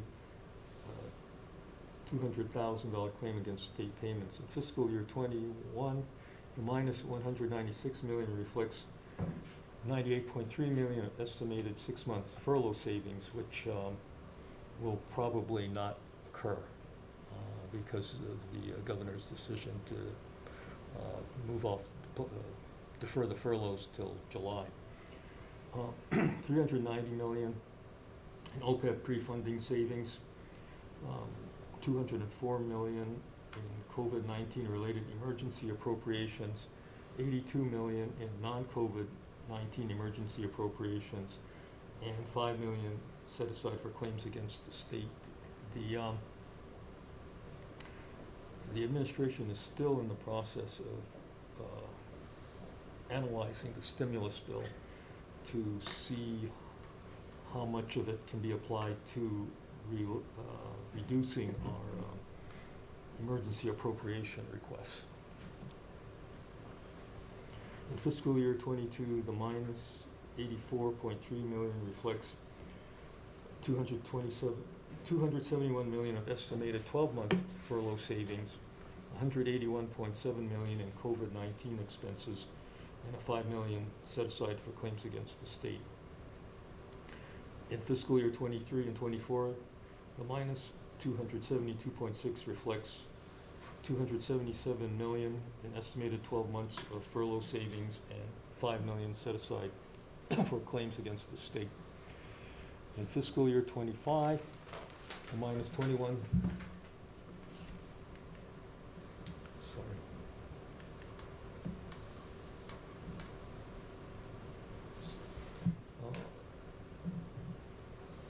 $21.2 million reflects $26.2 million of estimated payroll lag after the fact furlough savings and $5 million set aside for claims against the state. In fiscal year 26 and 27, the $5 million reflects the set aside for claims against the state.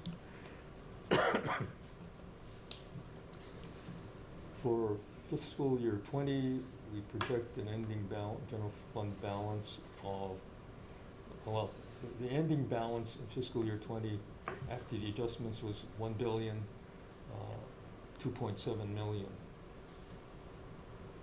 For fiscal year 21, with a minus $498.2 million, revenues under expenditures, the estimated ending balance will be reduced to $504.5 million. For fiscal year 22, revenues under expenditures of minus $350.1 million will result in an ending balance of only $154.3 million. For fiscal year 23, revenues over expenditures are projected to be $55.1 million for an ending balance of $209.4 million. For fiscal years 24 and 25, the estimated ending balances are $437.9 million and $492.5 million, including the furloughs, or I should say after the furloughs. Expenditures are estimated to exceed revenues for fiscal year 26, resulting in an estimated balance of $242.5 million. Revenues are estimated to exceed expenditures for fiscal year 27, resulting in an estimated balance of $269.9 million. As indicated earlier, we will be assessing the impact of recent federal stimulus legislation on the budget and financial plan, and will work with the legislature to make the appropriate adjustments.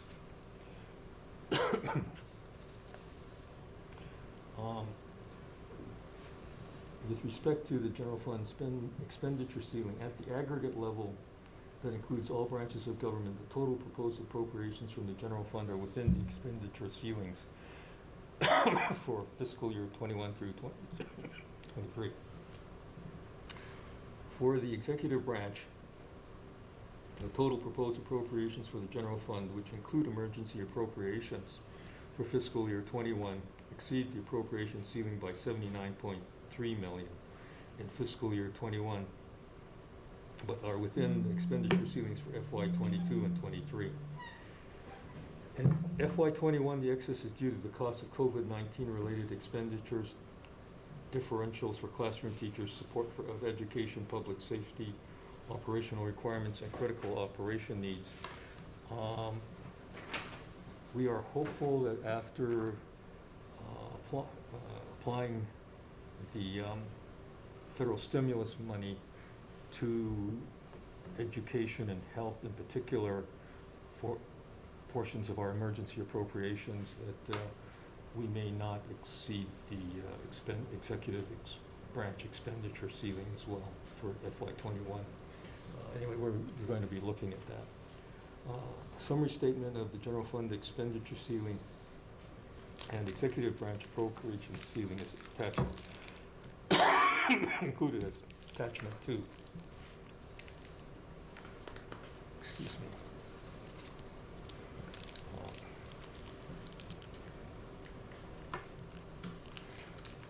Article 7, Section 6 of the Hawaii Constitution requires that whenever the state general fund balance at the close of each of 2 successive fiscal years exceeds 5% of the general fund revenues for each of the 2 fiscal years, the legislature must provide for a tax refund or tax credit to the taxpayers or make a deposit into one or more emergency funds. HRS Section 328L-3 provides that whenever general fund revenues for each of the 2 successive fiscal years exceeds revenues for each of the preceding fiscal years by 5%, 5% of the general fund balance shall be deposited into the EBRF.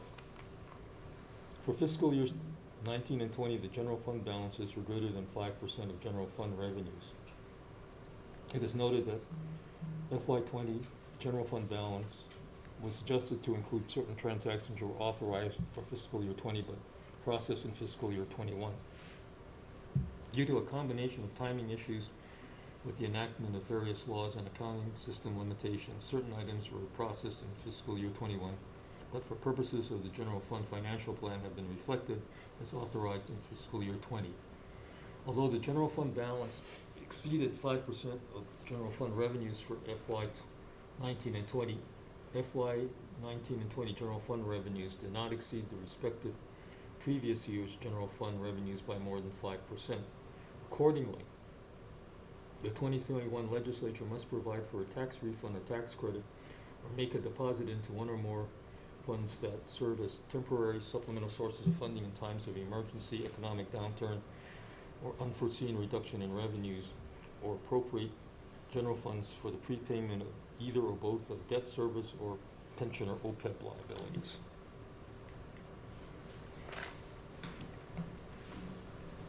Section 13 of Article 7 of the state constitution places a debt limit on GO bonds that may be issued by the state.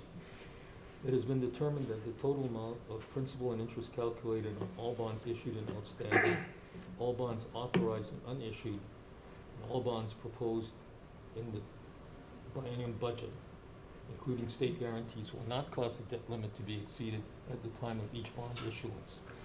A declaration of findings with respect to GO bond limit is attached is included as attachment 3.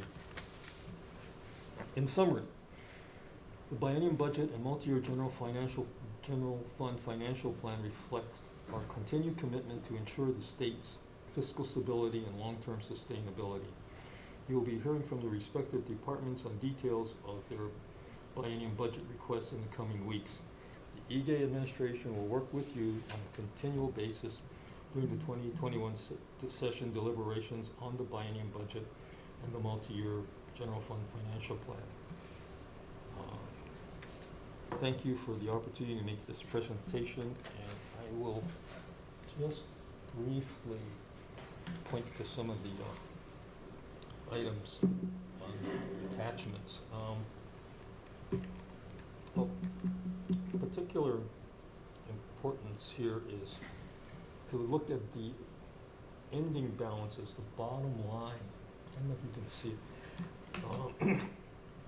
In fiscal year 20, it's $1 billion, and it's reduced to 504 in fiscal year 21, and reduced further to 154 million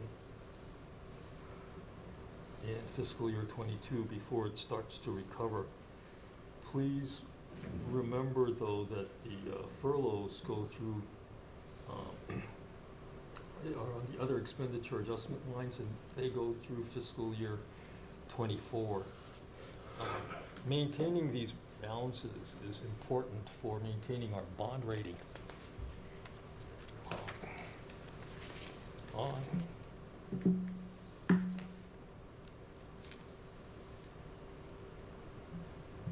the executive branch side, of attachment 2, which is the expenditure ceiling, proposed additional appropriations of 292 there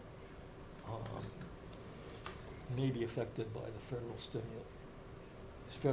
Applying some of the federal stimulus to our emergency appropriation requests, which thereby reducing that number. So we may be able to comply with the expenditure ceiling on the executive branch. What is the amount that should be for the bond rating, for our bond rating? What is the balance that we have to maintain?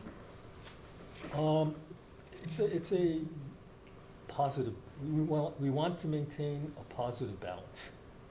So $1 over is okay? Well, not quite Okay. So that. what kind of numbers are we talking about? We're looking at your balances here. Oh, the IRS kind of takes the position that 400 million is a good number. Is a reasonable number. And then also on the declaration of findings,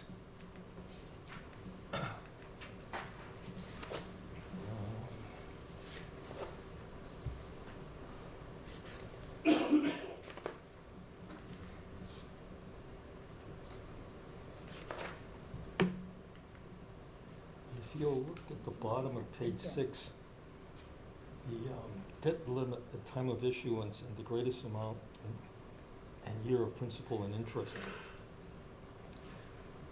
Typically, our debt limit, we've had significant cushion between our debt limit and the outstanding amount, like $500 million in FY21, second half of FY21. Notice toward the bottom there how they, the last line, how they close up. So we've got to be, and that's because of the projected loss of income. You see the debt limit kicking in there. So I think as maybe Chair has indicated in the past, need to be very prudent on how we spend our CIP.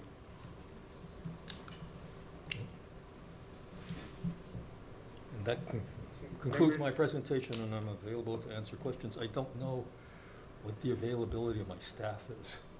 Okay. As I sit here. So I had a question on attachment 1. Mm-hmm.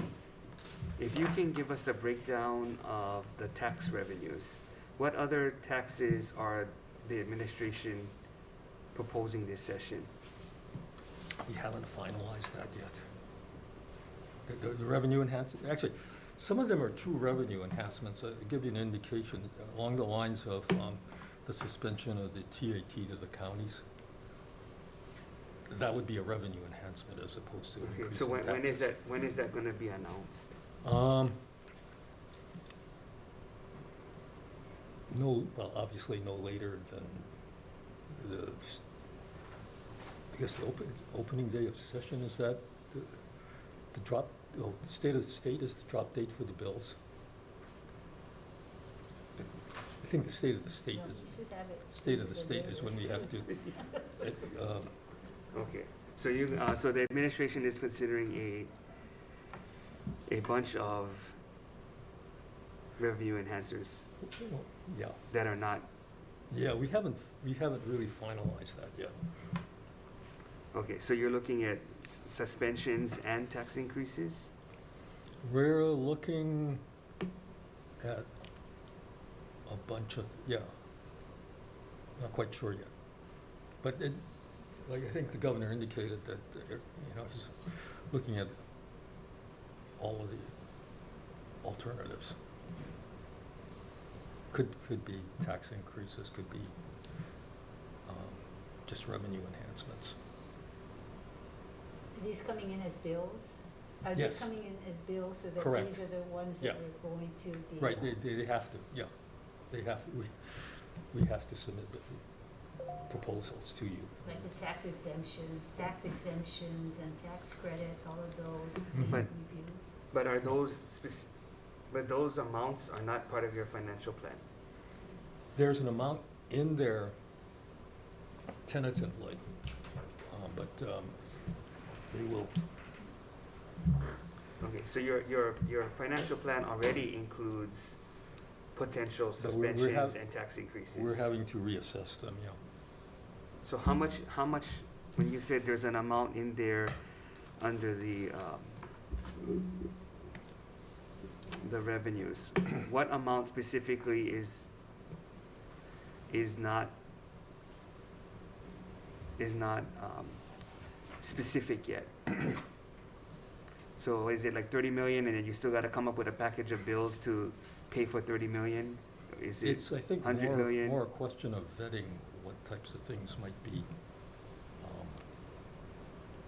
more acceptable. Yeah, but you just said that you do have an amount in there for these Yeah, it's potential the, and other revenue enhancers. revenues.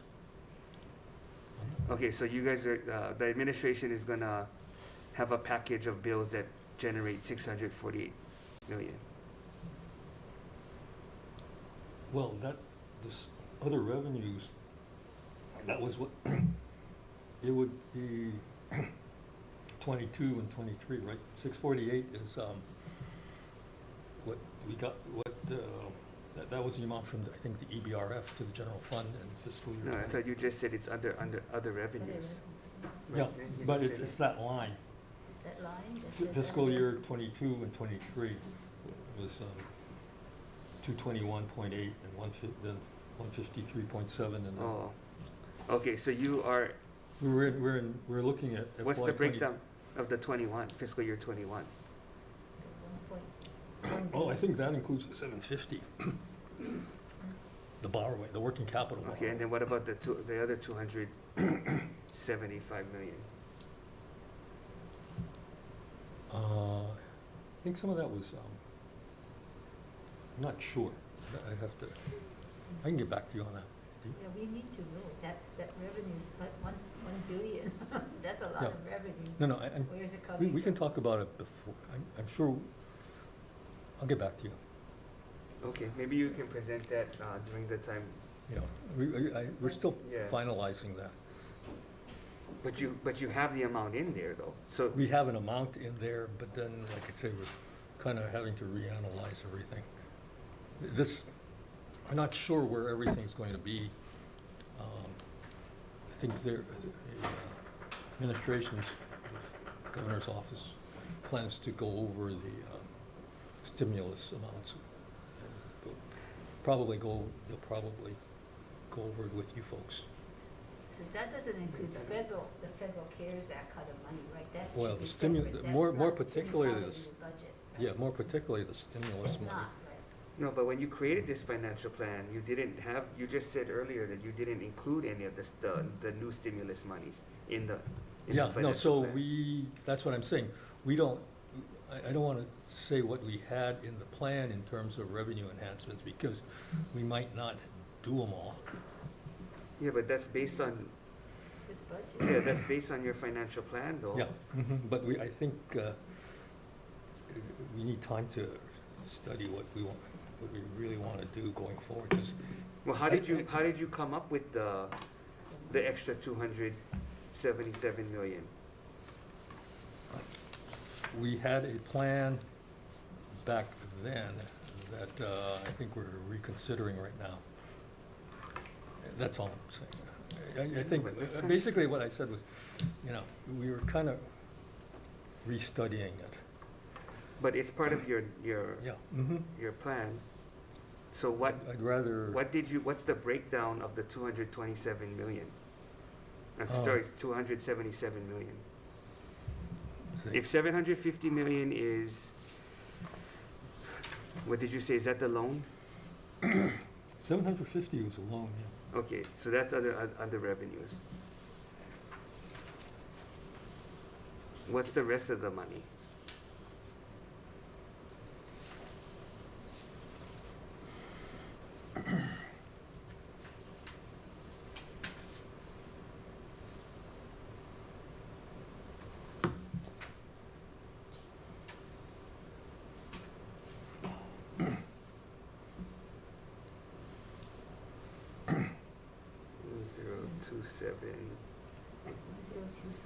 Minus 750, that's, isn't it Yeah. 277? Right? There were, Chair De La Cruz, No. right? Do you want him to, Yeah. you want me to address? You want us to, It's up to the direct, are you, Robert, to help you? who? Robert, Is Robert good? right there, you say his name. Oh. Did you want to say something, Robert? Robert, Robert, why don't you go ahead? we were talking about what's in other revenues in fiscal year 2021. Yeah, so the director had said that, 220 No, not fiscal year. yeah, fiscal year 21. The 1,027,000,000, and you said 750 of that was, Fiscal year 21? Oh. Let's see.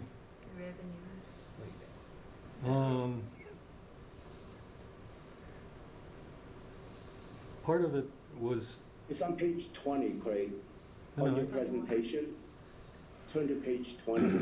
wait, page 20 of his, you're talking about the 276, yeah? yeah, because you had said that the Okay, 750. that was, 203 of that was, I can't. that TAT suspension. Okay, wait, page what, Robert? Oh, It's on page 20, Chair and Craig. So in the middle of page 20, it talks about the other revenues. oh, yeah. 750, 203, 80.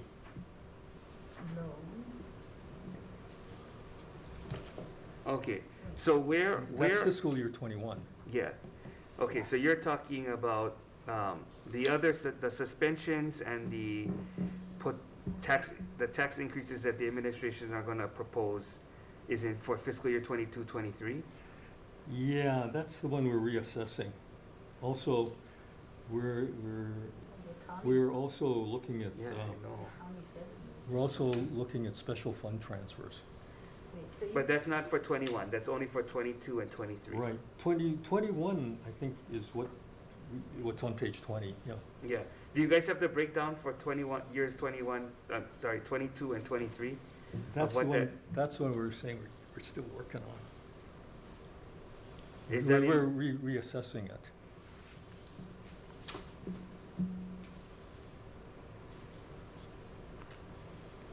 I know, but you already proposed it. Yeah, no. And I think we might have shared it, well, anyway, we'd be happy to go over it with you. But we're trying to, we're trying to reassess it. Also with respect, because we might want to look at increasing the special fund transfers. So you're also counting federal relief money, right? Yeah, that Are you too. also doing that here? Mhm. Is that what you're doing? I guess I'm just trying to find a breakdown for the 221. So you have a breakdown here on page 20 for fiscal year 21. Because this is a biennium, right? Yeah. So what's The next, what's the breakdown for the second year? Robert, what page is that part on? It's not. That's FY '21. FY '22 and '23, like I said, I think like I said, we're reassessing it. We had some ideas that we'd rather not make. We're reassessing what we're doing right now in light of circumstances. Just for for the biennium budget. I don't want to get people excited about tax increases that may never materialize. Okay, so how do you make up the puka then if you're not going to do revenue enhancers for the 221? Like I said, the number we're looking more carefully at special fund transfers. You're just moving the money around, you're not really Well, doing no, anything I to think, increase you the know, pot.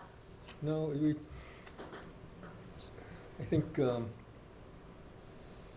like I said, we're looking more seriously at special fund transfers. The amount that we have But in do you that have number the is relatively small. Do you have do the transfers accumulate to 221 million? No, but like I said, we're just trying to reevaluate what we need to do. And also see what the feds might come up with, depending on what happens tomorrow. Okay, Senator Kidani, I know you have a question. Can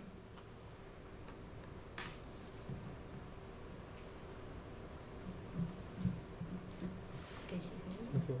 Thank you, Chair. Can you hear me? Yes. Okay. Yeah, so I have a few questions, and one was on your BNF budget request for funding a full-time budget analyst 5 and a full-time accountant 4 to monitor geo bond compliance. My question is, how many positions in BNF go to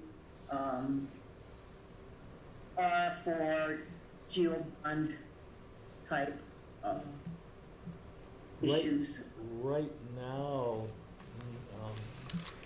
there was the accountant position, unfortunately, was vacant, I think, when it was unfunded, but it was only vacant. That person still works for us as I think a budget analyst. But that person traces bond proceeds.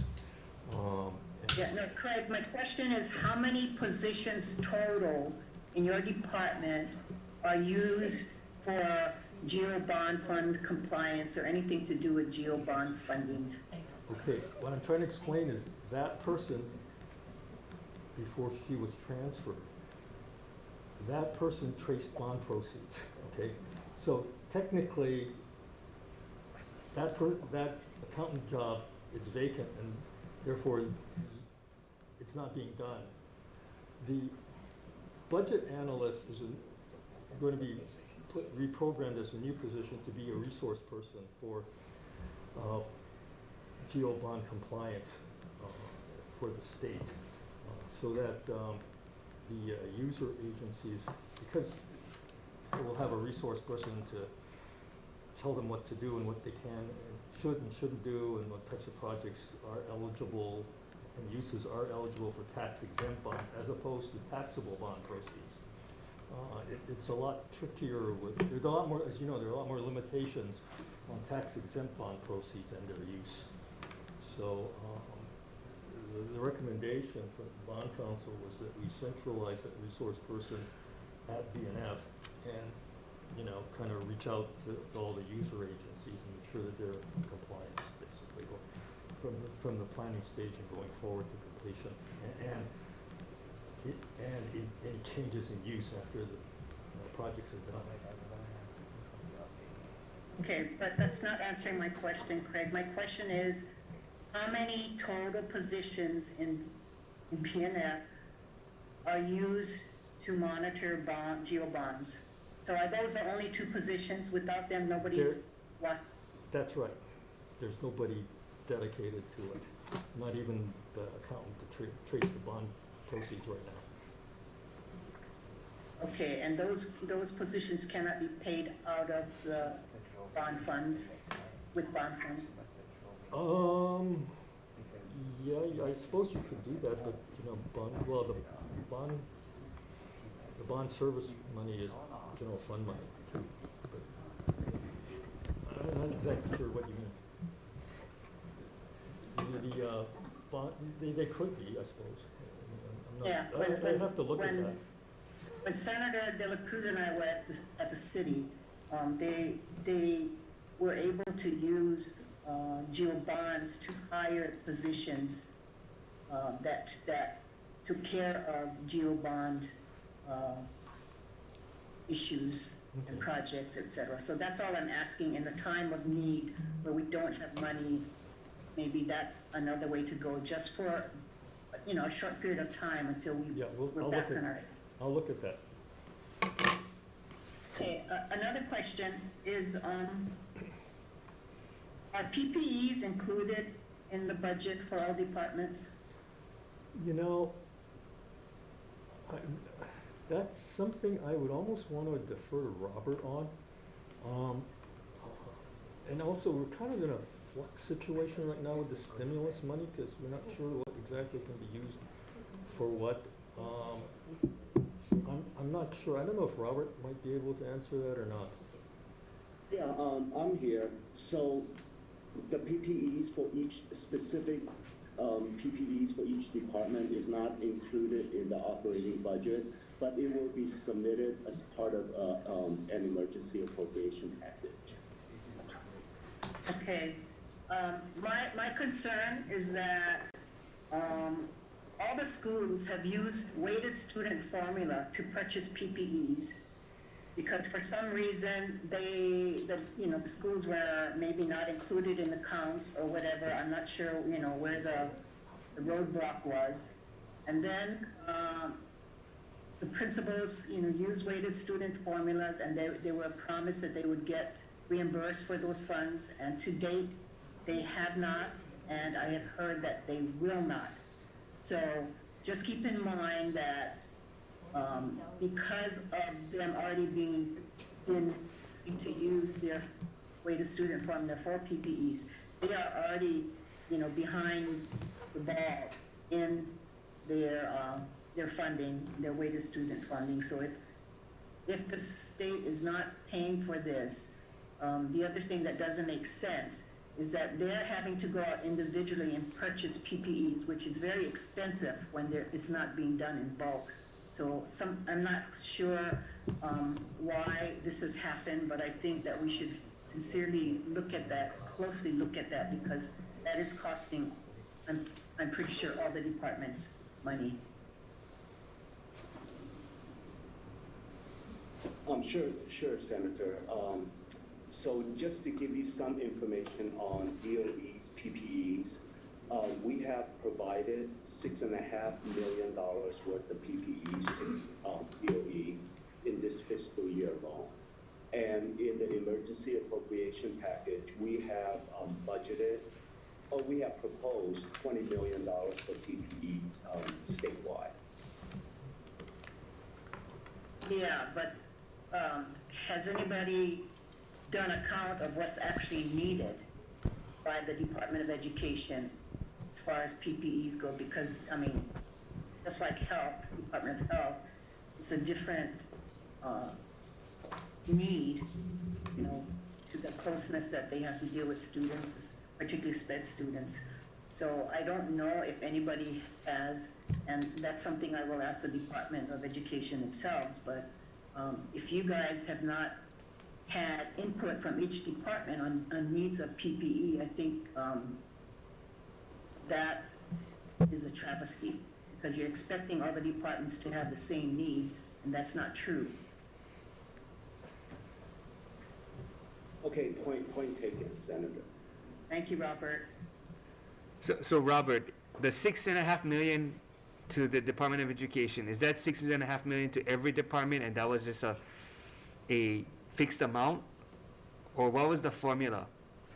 No, that's not a fixed amount, Senator. So, with the CARES funding that the state received, that we provided money to the DoD to buy PPEs, they set up a system so that departments could request PPEs from the DoD, and they will fulfill the order, whatever the departments ask for. Oh, so what did the Department of Education ask for versus what did they receive?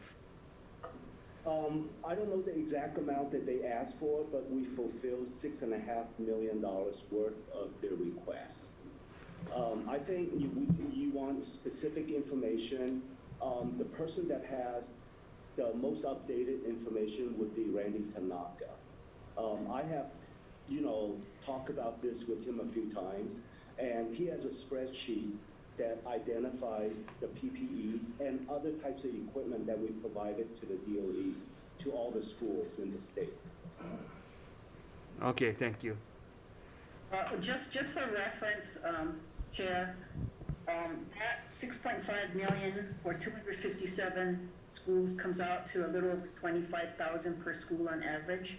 And I will tell you that I know schools have spent well over $100,000 for PPEs for their teachers and their administration. So, 2 cents. Yeah, I And guess. if we're asking our students to go back to the class, I don't know how we can do it with that funding. Yeah, that's why I asked how much did the department ask for versus how much did they receive, to see what the discrepancy was. Yeah, Senator, I don't have the information offhand, how Okay. much they asked for. Okay, thank you.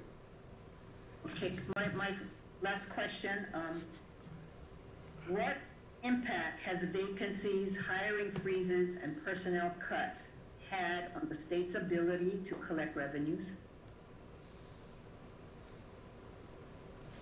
Excuse me? So, any of the vacant positions or cut positions, is it gonna hinder our ability to collect state revenues? Is that a DNF? You're asking- DOTAX, Is DOTAX. that a DOTAX question or No. DNF? No, it's DOTAX, but then if you didn't fill key positions, Oh, then yeah. they can't, like. Well, no, I would sort of defer to the tax director, because I'm sure, I know he has certain ideas about what positions he really needs.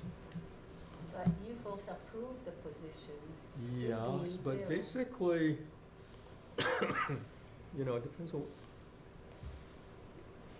certain positions I think he's asking for, that, to We be have filled. 3 key positions that were missing, unfilled, but they have to come to you, and if it's Yeah, all no. frozen, then what happens? I think some of them are unfunded. That was a problem, because they're A-funded.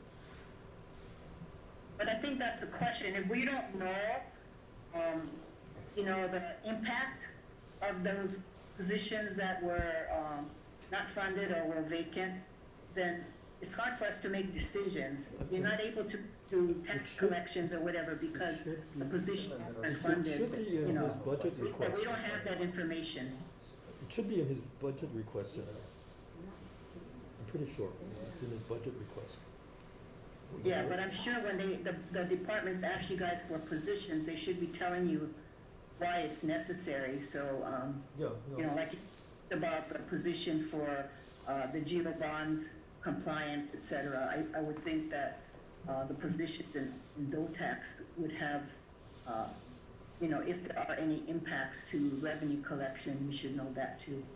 Okay. Senator Favela? Well, I talked to Randy Tanaka, so the last time we talked about the delivery of these personal protection and sanitizers and all of that.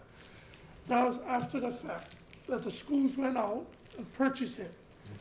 Prior to Randy and the DOE, which the DOE, she said she is not a delivery service. This was what she said here in the room. I'm not a delivery service and so forth. But she said in here and said that General Hara said that they was going to use the CARE Act money for the schools that did purchase their materials was going to get reimbursed. The reason why Senator Gadani and I saying the same thing is because our schools are reaching out, they're not going to get it. Superintendent said no, and then on top of that is a 10% cut. Okay, 10% cut each of the schools. So I don't know how she came up. I know you're not the DOE, but this is part of the package you're talking about. $20 million for DOE food service, and then $5.4 million on general assistance program for Department of Human Services. So one of the items we were looking for an emergency appropriation was PPE for schools and state operations, which I think Robert was talking about. That would have been an emergency appropriation for this session. So if that's not enough, I guess Robert can talk to. What I'm saying is, okay, they put this. I'm trying to explain the best way I can, because I kind of get emotional a little bit. I tried to place it the best way I can. The schools had to come up with their budget, each principal, give it to the DOE superintendent. Okay, they had to cut 10%. So they wanted to know, how did she come up with the 10%? Because she's saying the governor told her to cut the 10%. Okay, let me finish. So the reason why I'm saying this is that this now, the 10% cut that they had put in, then they found out on top of that, the money that they previously spent. I'm telling you right now, we can put them on Olelo. General Hara was here, superintendent was here, saying that they was gonna, that the teachers, the principal, whatever the school, buy these things, and they was gonna get reimbursed. They just found out after getting cracked with the 10% cut, they're not gonna get reimbursed. Okay? So now we're looking at schools like my schools in my district, not gonna get reimbursed for the stuff that they previously bought before Randy Tanaka and the DOE decided to go make their delivery to the schools. That's after the fact. What I'm saying is they're not gonna get the reimbursement. The 10% cut, we need to know. The governor gave her that, she gave the governor, we wanna know how she came up with that number. Because most of the principals, if they was asked, which they wasn't asked again, she didn't ask them, she didn't ask the other principals, what can you help with working with the budget with her? A lot of them said between 2 and 5, they could have worked. She did 10. They could do that. Now this is the dilemma. Campbell High School right now, my daughter's still doing homeschooling. Okay, by the time she got to her senior year, she's gonna be 37 teachers less. We get a brand new building. We cannot fill it with custodians, teachers, faculty, and what so on, because we're gonna get cut 37 teachers. That's the reality of it all. So that's why I like know in the governor's, whole thing that he's making, did he tell her that number, or did she tell him the number? Because to this day, none of us here know how she came up with the 10%. I mean, I don't. So I need to know this because my district is suffering. I know Senator Kadani, and definitely Senator De La Cruz and all the rest of the senators that have big schools. They're going to be suffering. They cannot lose any more teachers. We're already overcrowded. How are you going to lose any more teachers? So these are the things that we should fix first before we start talking about furloughs. That the last time when we was in a budget hearing downstairs with the governor, at the ending of the thing, he said, that he found out later on that he could have used coronavirus money for the DOE. Well, here we are. Instead of giving them to the DOE, we needed to give it to the schools, the principals, because they're the ones suffering. Because you're going to give them to the DOE, she's going to cut and paste of who she like give to, and then the rest will suffer. So that's what I'm saying. So that in a lump sum and over, I don't know how to put things into words, but this is what I'm saying. This is the reality, that our schools and our teachers and our kids are going to go to a school no enough PPE, no enough teachers, and then you guys like talk about food. Why are we gonna go back with a food menu? Why don't we just do the grab and go like we did before, in the pandemic? Why are we gonna be giving so much money to the DOE for food that they didn't use it all? They didn't use all the money. You know that because everything was federally funded. Everything was paid by the feds, the grab and go. Why are we gonna start cooking again and making bacon? Why can't we just go back to the grab and go? This kind of money like this can help the schools. Instead of going into the food service and buying food when the feds was taking care of all of that stuff, we like see those things. We like see what was the cost savings that had on the state from the DOE. We still didn't see that. You know, so I mean, if you can help us out, I would want to know. Okay. Yeah. Robert. Robert. Robert, Yes, I'm here. Sorry, Robert. Yes. Can you follow up on that? We can follow up on that when you get back. Please. But part of it has to do with the emergency appropriation, and part of it has to do with, after, the emergency appropriation was supposed to cover this fiscal year. Things that needed to be addressed immediately, like PPE.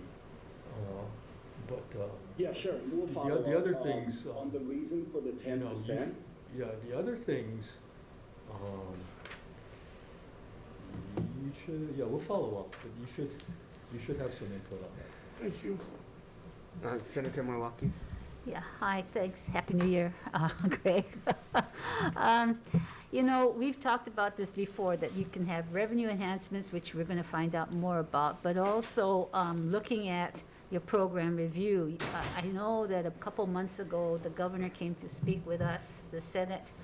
He talked about the strike force that was going to be looking at how you could reform government, get it much more efficient, get it more effective, in that way preventing just across the board furloughs or layoffs, and that we would be much more focused in the way that government operates and serves the public.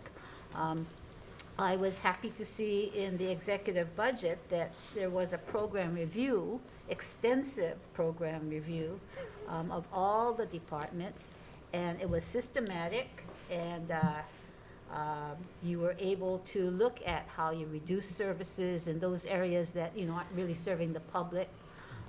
And I don't see any results from that, but I really would like to hear more about that. Who was involved in it? What could you come up with? And I'd like to see the actual reviews for each of the departments, and really looking at their mission and what they're doing.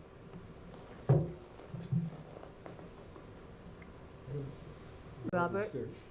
It's not Robert, though. Oh. It's Neil. Oh, Neil. Is Neil there? Neil? Yeah, Neil and Robert, you can provide the information. Neil's, Yeah, you can provide that to the senator, right? we did not see anything. No, it's not part of what I think we It's gave not you. in, it's not in the Yeah, no, executive. it's not part of what we gave you, but we can provide it now. Can we get a copy of that? No, we can provide it. We were kind of embargoing stuff till December 21st or whatever, till we drop the budget, but now we can provide it. And so in preparing your financial plan, the budget, you did look at all of that, and so can we see how that's aligned with the budget? Because the budget should follow the program.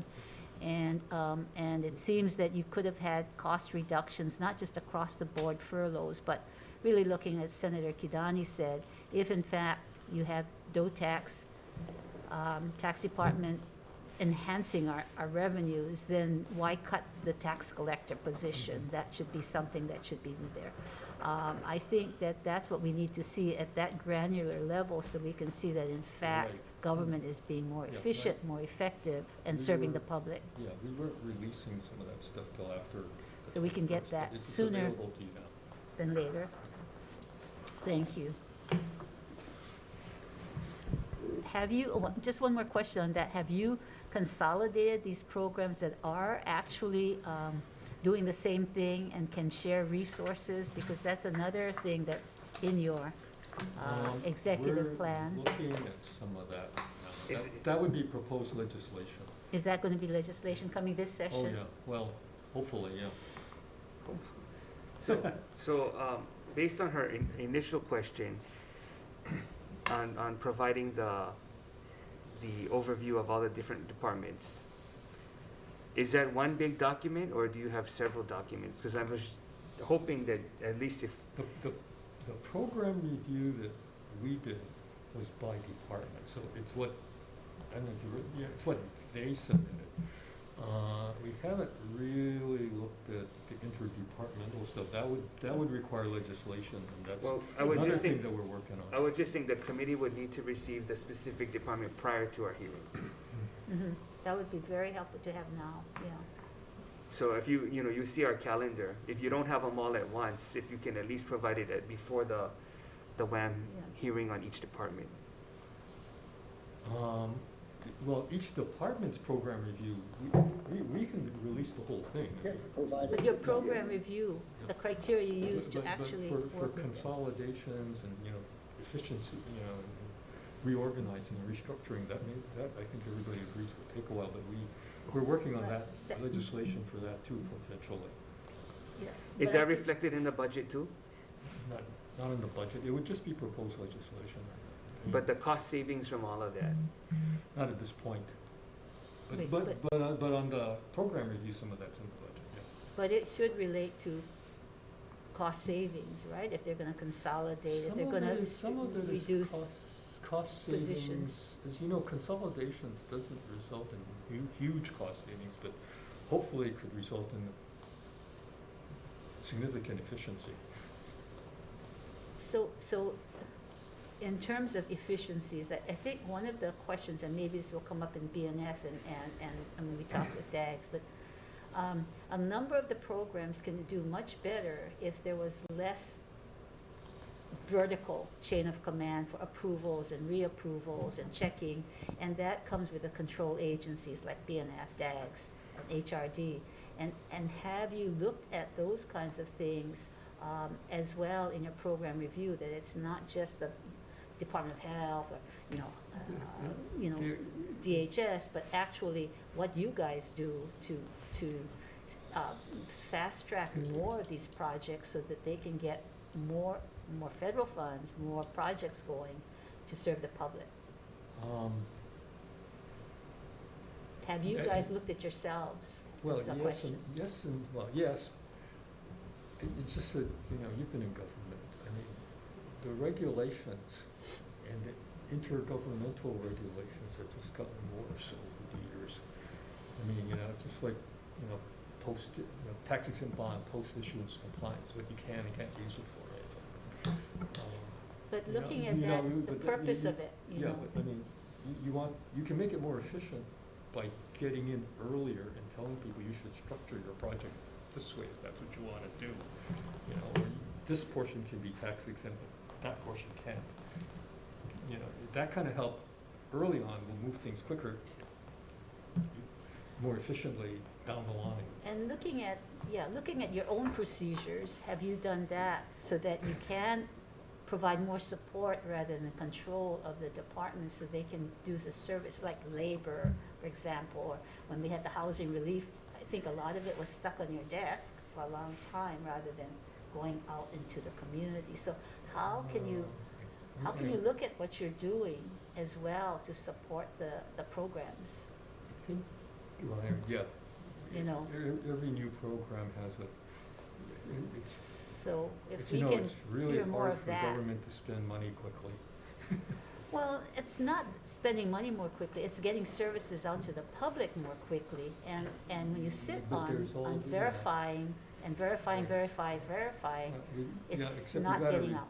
We were subject to, I know Robert probably knows more about it than I do, but, Inspector General reports and things like that, and the use of coronavirus relief funds. I mean, we've got to have Well, all of this compliance stuff. Part of it is looking at the endpoint. How are we going to get the services out quickly in a safeguarded way? But you need to look at that as well, and not just say there's all these regulations, but how do you look at that and help your department serve the public better and Well, faster?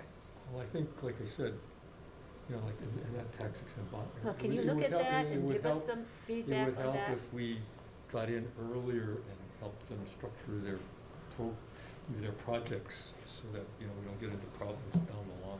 Well, just to look at your procedures, even if you can, I don't want to get in the weeds with you, but, you know, what are your procedures? How can you streamline them to help the departments to get services out, get programs out quickly into the community? And support them in doing that, and not just, okay, got, you know, check this forms. You know what I'm saying, right? I think so, and some of the systems are getting updated too, so that'll help. One, and technology should help so that, you know, it's not sitting on somebody's desk anymore. It can be moved quickly. So I really would like to see what you're doing in terms of technology as well, in terms of Well, helping the they're departments. Updating, the state is updating its financial management system. That's a project that was funded this last session, so. But look at the procedures yeah. and see how you So can it's help. it's a revamping departments. of it. Because I've heard as well is that some departments aren't even getting federal funds that they could get that would help us unload some of the costs that we use general funds for, but they don't want to go through the process of authorizing positions, of going through all of the paperwork that has to be done, is state imposed paperwork. So I think some of that should be examined, you, Neil, or you know, your office, to assist the departments, Okay. rather than, you know, just checking Yeah. you don't have this, that, or the other thing. Yeah, we can So look if at you that. could look at that, I'd like some kind of report from you or Neil Yeah. or Robert. Might want to, I don't want to throw anybody else in. Not a You might report, want to, but what you're involve doing. DAGs too, because, you know, that whole processing stuff, we're in the process of updating financial management and payroll and all that thing. I mean, we should be getting more efficient. I hope so. You and DAGs, Mhm. I think, working together, that's where you can consolidate some of the kinds of things you do. Make Mhm. government, you know, much more effective. Yeah. People are Mhm. looking for that. Yes. Thank you. Members, any questions? I don't see any. Thank you. Okay, you know, why don't we take I'm gonna adjourn, and why don't we take 30 minutes so that the members can eat lunch, and so can the director. And then we'll come back so that we can hear from BNF and DOTAX. Okay, yeah. Okay. BNF can talk to DOTAX about those positions. Okay, adjourn. Oh, sorry.